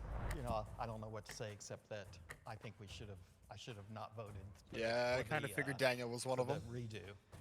Other than that, you know, went to seminary 85 to 88, MDiv, Episcopal priest for 35 years. See, the reason I thought was what gonna do me suspicious in of is I'm really Daniel was liberal. because he always And had you something guys to just- agree with. He never had something to say no to. And he's gay. That's not the reason why, and you know that for damn well sure. No, he convinced me. First it was the woman to go, then it was the black guy to go, then it's the gay guy to go. I mean, he even said it himself. Killed me on that, so that's basically it. I know what to say. I am a pastor. Please don't vote me out. Wow, It's as simple as that's a that. self-report. I know that I've been ordained for a bit, and I'm in this like new congregation I'm really excited about. And the reason that I actually came was because I heard that there was some cash, and I was like, I really want to take the kids on like a cool trip, and so I really want to like split some of this cash for the kids in the youth group. So that's why I'm here, and I don't want to get voted out. Also, don't be homophobic in June. I was a youth pastor, man. Like, we had budgets for that kind of stuff. Like, I didn't used to use use my own personal money. I definitely saw the heart in Jay, and I felt like Daniel was more of a presentation.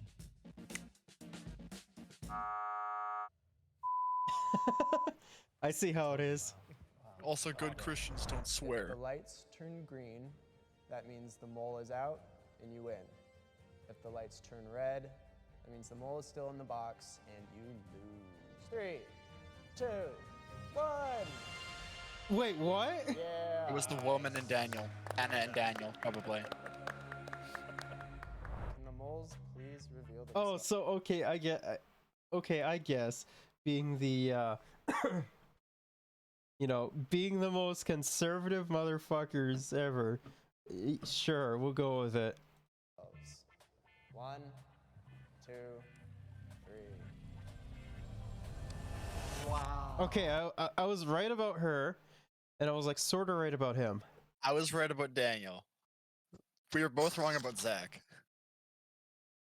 Well, once Dawn started talking and everything, like, I know that there's black pastures and everything, so it was a toss-up between, it was a toss-up for me, but I was right about her. But I'm gonna pray against the rest Oh, of yeah. Yeah, Dawn really didn't deserve that. Absolutely. Absolutely. And Calvary Chapel, all of that was real? I do have a degree in theology from Calvary Chapel Bible. Got it. A big part of it was a personal desire for knowledge and understanding of my own existence. So that was really what drove the course. And I wanted to feel like I was doing everything I could to get those answers. So I have actually worked in the church for about 8 years total as a pianist and organist on and off. So I had a lot to draw from. Here's what got me. As a Lutheran, there are no general Lutherans. Yes. Yes.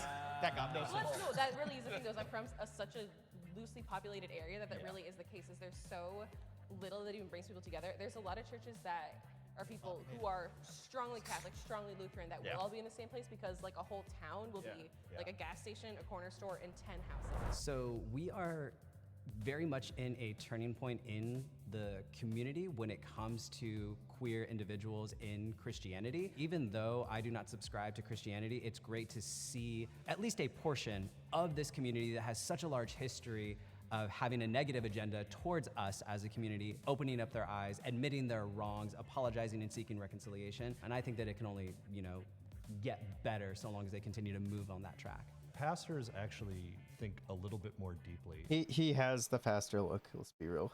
About Dominic. people Yeah. and their condition of their soul. And I really hope that He's got a well-structured those- face. Like, it's very, Oh, for sure. very attention-grabbing. He's definitely handsome, for sure. who view this would actually seek out that type of spiritual direction as well. Make it rain. Alright, should we watch the new Channel 5? Sure. And then that's where we'll call out for stream, maybe? Yeah, probably. Yeah, sounds good. I just tweak on it. I say, it's me, JC and Buck, play with us, you put his body in the truck, then we take him to the dump. And they know we play for keeps, and they know that we ain't sweep. Grab a broom, we finna sweep. O-Block finna clean the streets. Boy, you better grab a heat or get put up on a T. Put your name by RIP or your name get turned to weed. In the racket, ain't no pad. Any state, we on your... No matter where, nickel flat. Fuck the... Do the dance, photo, but it's fast. We ain't goofy, do that crash. We gon' spin and spin again. We gon' hit our last friends. We gon' show him we ain't playing. We gon' leave him where he stand. That's really, that's all I wanna be, successful.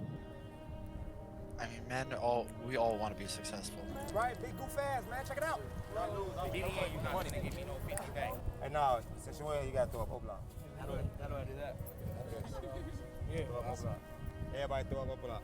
We're here in the Parkway Gardens housing development in Chicago, otherwise known as O-Block, a 24-building complex on the city's south side. It's where Michelle Obama grew up, and it's also where drill music began around 10 years ago. This is Boss Talk. He's been here for a super long time, so he's gonna take us back to the very beginning where it all started. So right now you in the 44. You in one of the gutters building in the block. This motherfucker be the last building to get cleaned up. Oh, it's a roach. See y'all in the project. See that roach? That's a baby roach. That's gonna get bigger. That's gonna get bigger. Smoking the roaches and killing the rats. This bitch be dirty as hell. This building be dirty. I'm from this building.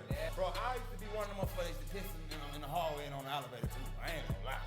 My mom in the bathroom on BDN's one bathroom in here. I'm going to piss in the hallway. I still won't touch the buttons in the elevator. I'm straight knuckles. Because you think there might be pee on it? Spit, pee, and I used to do all type of shit to the elevator.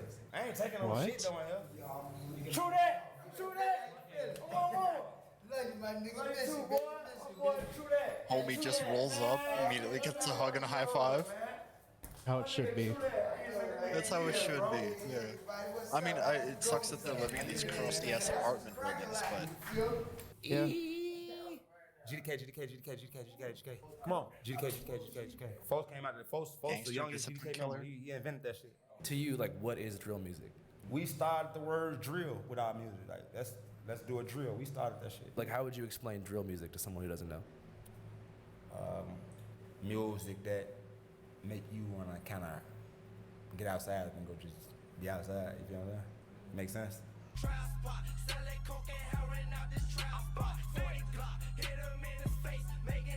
I mean, I guess I understand what that means. yeah. You know, I guess I understand what he's saying. What? When you want to go outside. Wait, what? When Andrew was asking this guy what if he had explained what drill music meant to someone who had never heard it or like didn't understand it before, he said it'll make you want to go outside. Yeah, so I kind of understand what he's getting at. I'm picking up what he's putting down. Post from son. You up? Give you adrenaline. Drill music is something that, I mean, in the grander scheme of things, you could see it as, you know, a hyper-violent offshoot of trap generally that, you know, sort of like came out of a very specific area. I describe drill music as it's violent, but mainly fiction. It's like realistic fiction music.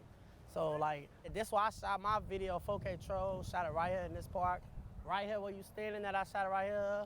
The lyrics are pretty intense in that song. Grab my Glock, then I grab my mask and hop out, then I blast. But he ain't like, he pulled out his strap and started shooting back. It sound like it's compact, so I got a double back, it's finna crack. Yeah. But it's all entertainment, see what I'm saying? It's all for like the people. Like, cause like music nowadays is all about like controversial shit. Drama really makes money. Back to that breaking news live from Chopper 2, a mass shooting. At least 6 people shot. This all happening at 65th and King Drive and Parkway Gardens. So what was it like growing up in O-Block? We had to grow up. We had to really grow up and grow up fast. All that little boy shit went out the window. Everybody around this bitch got PTSD. Everybody around this bitch saying somebody die. You know what I'm saying? So it's like, we had a brotherhood that can nobody come between. We not letting nothing happen to none of us. Marlo couldn't even beat up OD. We gonna fuck Marlo ass up, boy. You better not put your hands on folks, boy. Folks them pull a pipe out, hold on. And it's the same way. Like, we got each other, boy. On Old Girl, we ain't got no daddies on BDN. What can you tell us about the year 2011? 2011. I experienced like my first friend get killed. My best friend OD. He died in 2011. In 2011, that's a rough. Parkway Gardens resident named O.D. Perry, which O-Block's now named after, was murdered, gunned down just outside the gates of Parkway Gardens. Rest in peace, OD. I wonder if it was a white supremacist that did this. I don't know. But let's hope none of this. Let's just hope that we can prevent stuff like this from happening again.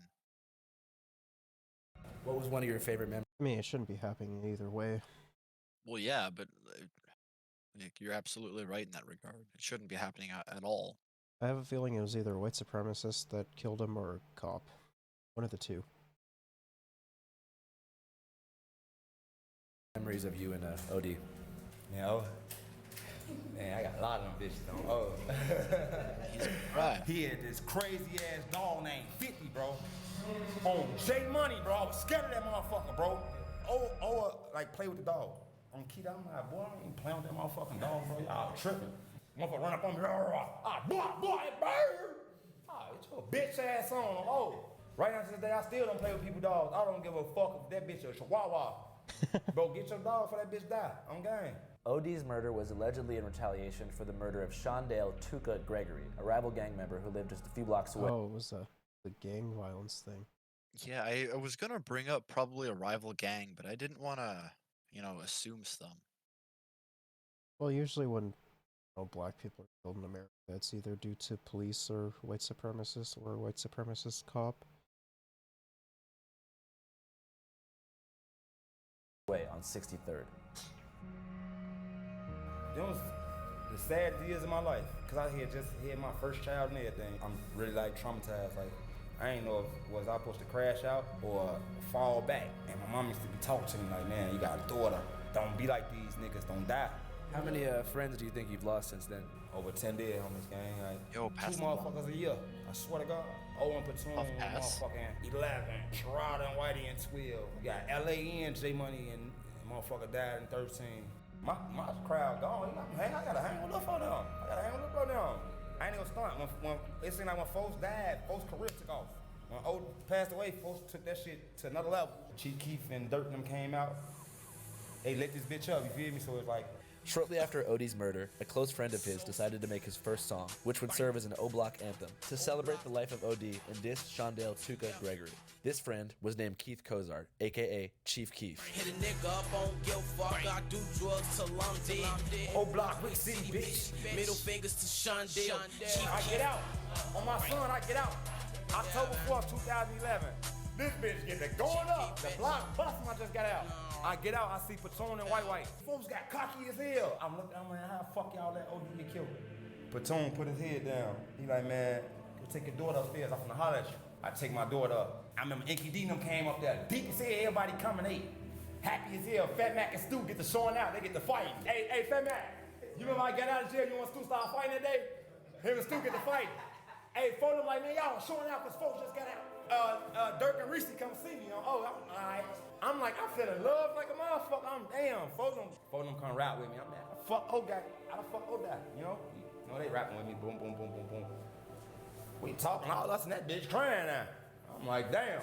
I just got out. We all crying right now. I'm like, the fuck? Fuck that. We ain't crying. We out here. We get outside. In the next 2 years, Chief Keef would go from a young O-Block rapper to one of the most commercially successful rappers in the world, with hits like I Don't Like and Hate Being Sober.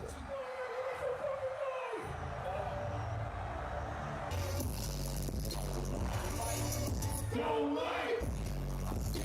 Oh, definitely. Long was tighter. He's already tight. Chief Keef made it more like global.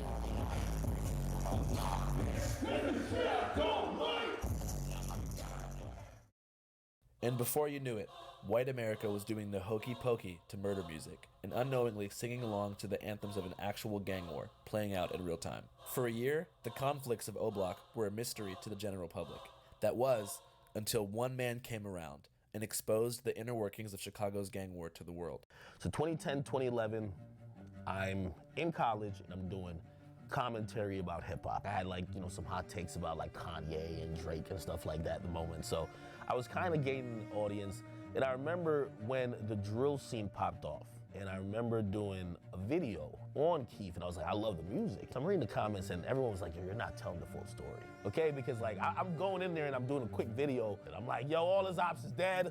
You know what I mean? He's dissing them. It's over. You know what I mean? Like, these guys, we don't even need to know their names. And everyone was like, well, no, they're not dead. And actually, the guys who he's dissing just killed his guys. They were talking about people like Lil J. Screaming fuck OD. They were talking about like the FBG gang. Nigga fuck T-Roy and OD them dead bitch. I'm like, yo, nobody knows these people, like respectively, because they don't have a hit song. Chief Keef is going crazy with hit songs. So I made this page called The War in Chirac, and I started covering basically just constant feuds that were happening. It's your boy DJ Academics, and now information has come to my attention. Now, yeah. Bro, this scene must have been popping off back Yeah, maybe. I know I call Lil Reese the Chirac Grim Reaper. Well, pretty much because every time you look through his mentions, you see a bunch of dead niggas. CBS Chicago is reporting that a 15-year-old boy, aka Little Nick from 600, was shot multiple times, and then he was brought to a hospital where he was pronounced dead by the Cook County medical examiner. At least he died doing what he loved best. Someone actually told me that these guys actually keep score on killing and coonery within Chirac. The most valuable coon is probably a legit award. The war in Chirac never stops. The coonery never fucking ends. Bro, that's crazy. They keep score on how many people they've killed? Kind of fucked up. I mean, are they hardcore Call of Duty players? Because only they really care about their KD. I mean, hey, Hitler was probably the biggest COD His fan of War all. in Chirac series went viral, and the Sorry, fans too were now far. aware of the ongoing Chicago gang war, particularly as it pertained to the rappers involved. How many people do you think have died in the war in Chirac? Thousands. This past weekend, at least 52 people were shot, 8 of them killed. In the following years, between 2011 and 2020, 5,518 people were murdered in Chicago, to the amusement of self-proclaimed Chiracologists, who created a Reddit. Over 55,000 people? That's an insane amount. Bro, what the fuck? America is wild.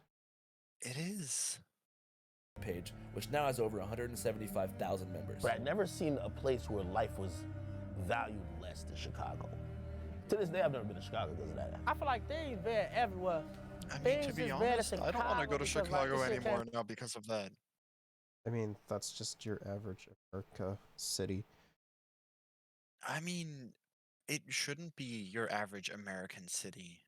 It shouldn't be any city whatsoever. Let's be real. Remember, the Second Amendment is more valuable than the First Amendment, apparently. Do people even remember what the amendments are? The First Amendment is free speech and freedom of expression. The Second Amendment isn't even to bear arms, it's to have a well-regulated militia. I actually don't even know. See? Nobody cares too much about the amendments to give two shits about what they legitimately are. I mean, I know the 13th is like disallowing slavery outside of like the criminal justice system. Criminal justice reformed is a euphemism. Take a look.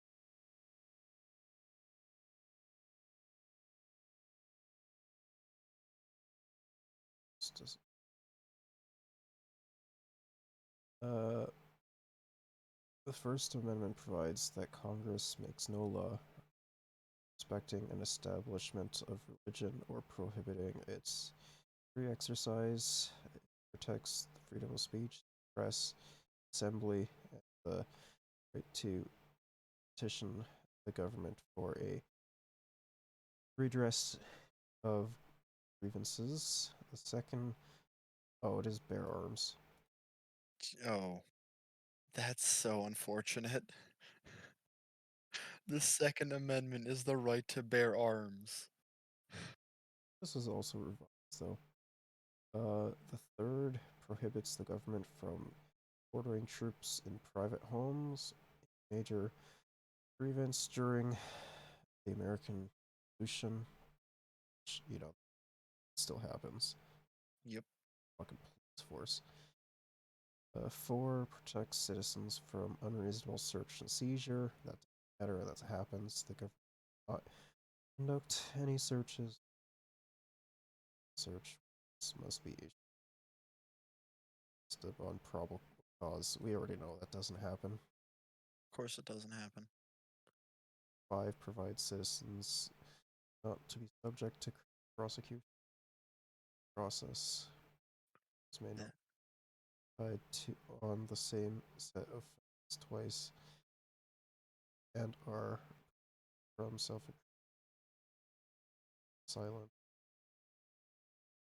The amendment also establishes the power of dominant domain, ensure that private property is for public use without compensation.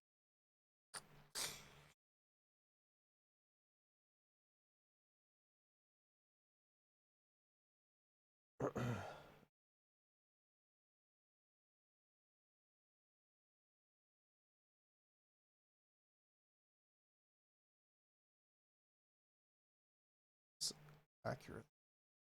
Like a movie to people. Like when it first got famous, people started like, it was like we was characters. Like, damn, like you got me look like an assassin. Drilling itself is an energy that once people latch onto that shit and you become invested in the story, it's like a soundtrack to a movie, and it sounds bad to say, but it's a soundtrack to a movie that you're watching live. you know, I'm looking at this not like on some voyeuristic, like, yo, oh shit, this is like entertaining. I'm like horrified. What I try to do is satire, hoping people could look at them like, that looks ridiculous. These dudes, like, they're disgusting, right? People took it and they ran with it. Everything I thought that people would be like, yo, this is some sick shit, they loved. We have a bloodthirsty audience, especially in music. The more people die, when someone gets locked up, their streams are through the roof. Music sales, going through the roof. Trust me. I was crazy. When people go 6 feet under, their profits go 6 feet higher. It's crazy. Sounds pretty fucked up to me. Than Keith, eyes and attention and ears to some of their stuff. Did you feel responsible for like inflaming gang tension on the streets by covering things? Hell no. But let me tell you this, accountability is hard to take. Don't shoot the messenger. They say, yo, well, you gave people nicknames. And when you gave someone a nickname of Grim Reaper, some other guy is going to start killing more to try to get that nickname. And I'm like, I don't believe I caused any murder, but if my videos, because they were popular, instigated any two parties, I'll take blame for that. But motherfucker, if you picked up the gun, I'm not taking blame for what you did, right? When I started covering war in Chirac, niggas was dying every day already. I was on Twitter watching people bleed out, and I was like, I can't believe this is, like people getting shot like dogs, bleeding down, everybody filming it. And then you go on social media and everybody saying, I'm smoking on the pack. So you gotta take blame for you doing that. The parents gotta take blame for not being in the kid's life. The cops gotta take blame for them basically just like throwing their hands up in the air and saying, let everybody kill each other. Like these motherfuckers that like, everybody wants an easy scapegoat. Listen, stop acting like a bitch ass nigga and just fight, bro. Leave the pipes alone, fight. Oh, it's so fucked up now. It's like a 12-year-old just said, I'll pop you. So another 12-year-old. You like, bro, just fight him. Why do you think that happens? Cause yeah, motherfucker think it's about being a shooter or a killer. Music played a part. But music 100% why everybody doing this. It's your fucking mama and your fucking daddy. You get what I'm saying? I don't think music makes people violent. Music does not make people violent. I will say this right now, music does not make people violent. If anyone disagrees with me, that's fine. I'll hear your reasoning out for it, but I'll straight up tell you every single time, music will not and will never cause violence. Your mama and your daddy, bro. It usually be your environment, but it's your mama and your fucking daddy. It's about how you getting raised, blood. Like, raise your fucking kids right. Oh. I don't think it's drill music at all, I promise you. If we used to take drill music away right now, raise them right. and it be regular hip hop, it's still gonna be the same type of violence. Everybody want to be a character now for the internet. On social media, beefing, making threats. He's not even wrong in that regard. Everyone does want to be a character for the internet. Yeah. They want to get their 15 minutes of fame, and that's kind of scary because those 15 minutes could either end up leading them to murder someone else or to get murdered themselves. Yep. Please do not try and be a character for the internet. Your life, you only have one of those. Don't waste it trying to be a character for fame. Crazy comments, like going on live, it's like, waving the gun in the fucking camera. It's like, it's almost like a competition to see who can push it the furthest and get the most attention.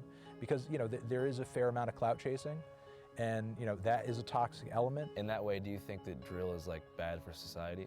No, because the thing is, like, the realities of what is being discussed in that music was there before the music was there. The music is just an expression of that. It's just a reaction to that. Like, when you're talking about inner city gun violence, you're talking about poverty, you're talking about poor education systems, you're talking about, like, low access to food, you're talking about low economic opportunities. Those are the... He's right. He is right. I was just about to say he's completely right in this assessment. Kinds of solutions that you would need to apply to that situation. If you could go back in time, would you make war in Chirac again? I've grown. Was it appropriate? Probably wouldn't do that again. I wouldn't do it again just because I think we're dealing with mental illness in Chicago. And when you see people are kids, these people who are doing murders, like Ronald No. 9 was like 17, doing drills and all that type of shit, it's easy to be outraged and also say, damn, how could you guys take a life so easily? But also you got to think about the cycle of mental issues that they're having, the trauma that they're suppressing. After the success of the War in Chirac series, Academics' formula was replicated hundreds of times, creating a concentrated YouTube algorithm that turned gang drama into an online mega industry. One of the channels in this algorithm is called No Jumper, which is quite different from the War in Chirac, but nonetheless features many interviews with gang-related rappers. Do you even know about gang shit when you first moved to Florida? When did you actually become a 5'5" Crip? You are widely known to be associated with the Hoovers. Some of the dudes who got caught up for this murder are like actual rappers who have videos out with many, many thousands of views. This shit is crazy. They're just commoditizing gang violence.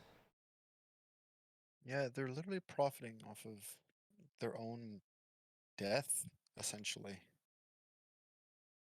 And like you say, a lot of the stories are hypothetical, but in this one, you actually mentioned that a specific rapper from Chicago called a girl 6 times while you were hanging out with her. Right, it just ran. You see what I'm saying? The shit just be going, man, you know. So I went on the podcast and spoke to the host, Adam22, about the ethics of producing monetized gang content. Do you think drill music is bad for society? Yeah, definitely. How come? Because people are in gangs killing each other and making songs about it and making it sound super cool. And even me as like a 30-year-old fucking white man, I listen to it and I think that it sounds kind of cool, and I struggle with that. But definitely I think it's probably, as much as I like listen to it, it's probably got to be a net negative for society, right? Just the romanticization of violence in general. Do you think you help make it look cool? I don't know. I feel like when they're on a beat with a fucking 808 going crazy and they're able to like rhyme and make less sense, that probably is like when it sounds coolest. Because they don't really talk about that in interviews, right? I mean, most of like all the Chicago like gang members or whatever, it's like the amount of like street shit you're gonna be able to get them to talk about in an interview is pretty minimal in comparison to the stuff that they're essentially saying in their songs. It just must be crazy because like you talk to so many people who like have died recently. Like you're like the last person to interview FBG Cash. Right there. His name's on the wall. Yeah. Do you feel any responsibility for like inflaming So are like all those gang? names on the wall people that have died that he's interviewed? I think this is just people on the podcast. Okay. I would hope that that most of those people didn't die, but I mean, you never know.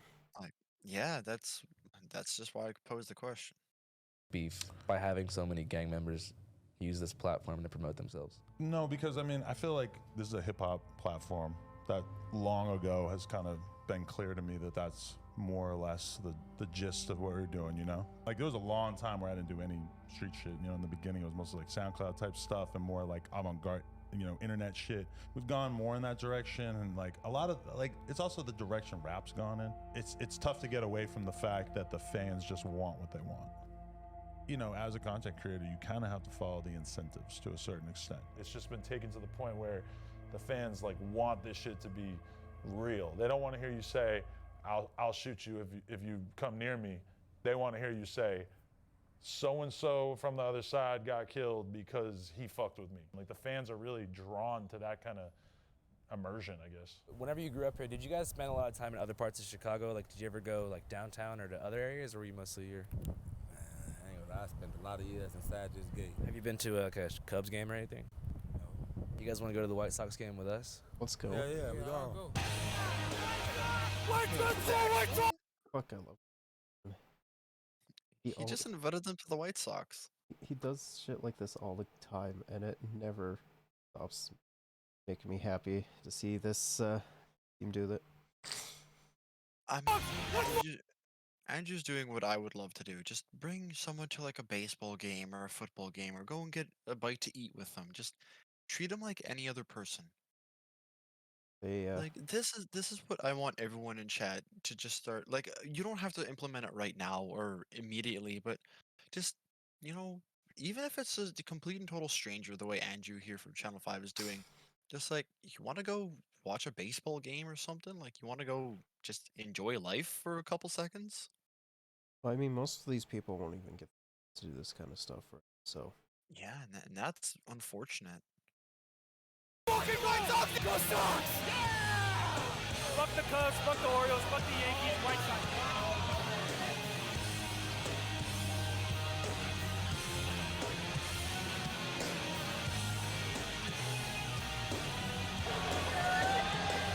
White Sox! White Sox! White Sox! White Sox! White Sox! White Sox! White Sox! Sorry, my socks are purple, white, black, and blue currently. White Sox! White Sox! White Sox! White Sox! Yeah, wing Represent the sauce. Southside pride, that blue collar man. Like the South Side's way better than the North Side. Never wear condoms unless you have to. What's the But you always should, because safe sex means you gotta have more of it without being held down by children. And that's a very bad to say right now, especially since Roe v. Wade was overturned. Exactly. Listen, hey, always wear condoms because abortion's now illegal in certain parts of America. So, either you find different ways to prevent children in pregnancy or, wear condoms. Well, it also helps prevent against STIs as well.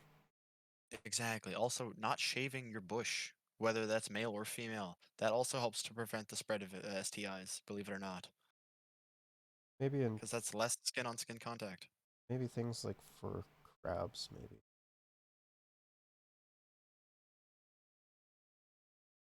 Situation in which you'd have to use a condom. Every time. Yes, every time. Thank you, woman. Every time you wear a condom. I Just listen. I agree with her. Like, just listen to her talk, and then. No, this makes me want to say that all guys should get a fucking vasectomy as soon as they're able to fucking produce, and then if they want to have a child, they have to get a woman to sign off on it. It just makes me want that even more, man. After hearing You know idiots what? like these. Yeah, then I'm just waiting to hear people like, we need to have sex licenses before you can actually have sex. It's like, you know what? Fair I'm married, enough. so I haven't actually used condoms in 15 years. Raw dog status for Jack Harlow. Jack Harlow only. Sorry, Boss Top, what do you think about condoms? When I think about condoms, I got 6 kids right there. Raw dog all day long. Jack Harlow is What do you think about condoms? I got 6 kids right there. I mean, whether or not they're his biological kids, at least he acknowledges them as his kids. True. not my type. What makes White Sox fans different from other fans? Sometimes they wear white socks, but not on a regular basis. Loyalty. Well, like Why? I said earlier, my Why? socks are mostly purple. Are you guys from Chicago? No. No? Exactly. What do you think your most controversial opinion is? Like, what do you mean about that? For example, I believe that aliens have visited the United States of America. Nice. So do I. I also believe that the earth is not round. I also believe that the God. How does he find these people? Because single... Andrew has he's like he has a certain gravitational pull that pulls in the interesting people. I was about to say the special cases. I was about to say he has like this some sort of magnetic force that he always has to these kinds of people. He finds the wildest people, man. Government is hiding out a ship from us. I also believe that the government has taken over our country. Like, you think the Earth is flat for real? Has taken over. Think the Earth is flat? I mean, we have ideology, right? We have ideas. So, like, who are we to judge? White Sox hamburgers, Comiskey dog, right here. We got 2 patties, 2 scoops of cheddar cheese, and we put the pico and dagaya on top. Say it ain't so, Joe. Hamburger, hamburger, hamburger, hamburger, hamburger, hamburger. Only What's 2 the biggest scoops fear in the of world? cheddar cheese? Hot dog, Can I hot get dog, hot- 4? What? Only 2 scoops of cheddar cheese? Can I get 4? Listen, if you're gonna make me a burger, you better load that thing with cheese. That's all I'm saying. Hot dog, hot dog, hot dog, hot dog. How do you feel about the rapper Yeet? He's alright. Can you name 5 songs? Turban, mad about that, sorry about that. Money is so big, and what's it called? Shit. What's your favorite thing about Yeet? It's the music. What would you say if Yeet was here right now? I don't know. What would you say if you could be digitally connected with Yeet in some form? Come on, Yeet, answer the goddamn phone. God damn it. We love Yeet. We made it. We actually made it here, guys. Fucking drink to that. We are like the epitome of sperm. We are sperm at its best. You're what? I have no idea what this guy's on, but I want some. If he is thinking he's just the best sperm ever, I mean, fair enough. Good for him. Look at him living his best life. He is very happy. I wish I could be as happy as that guy. Philosopher. I consider myself a philosopher, yes. Oh, You guys no. want to hear my whole philosophy? Yes. Oh, shit. Oh, yeah.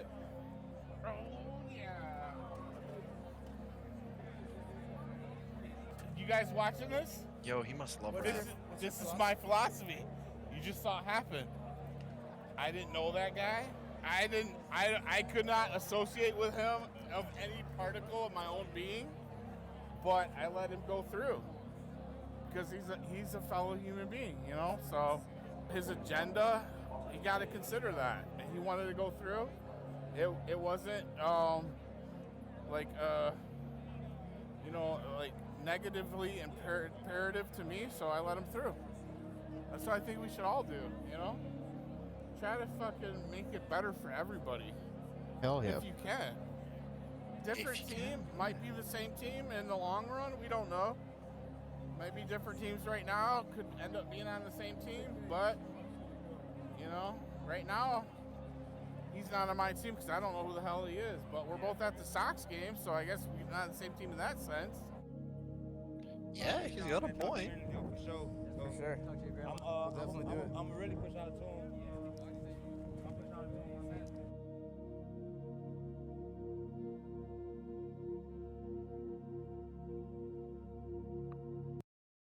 Oh, I guess that's it. Yeah. Just try and make life better for everyone. Yep. That's the life lesson that we'll be taking away. Just try and make life better for everyone. Yep. So,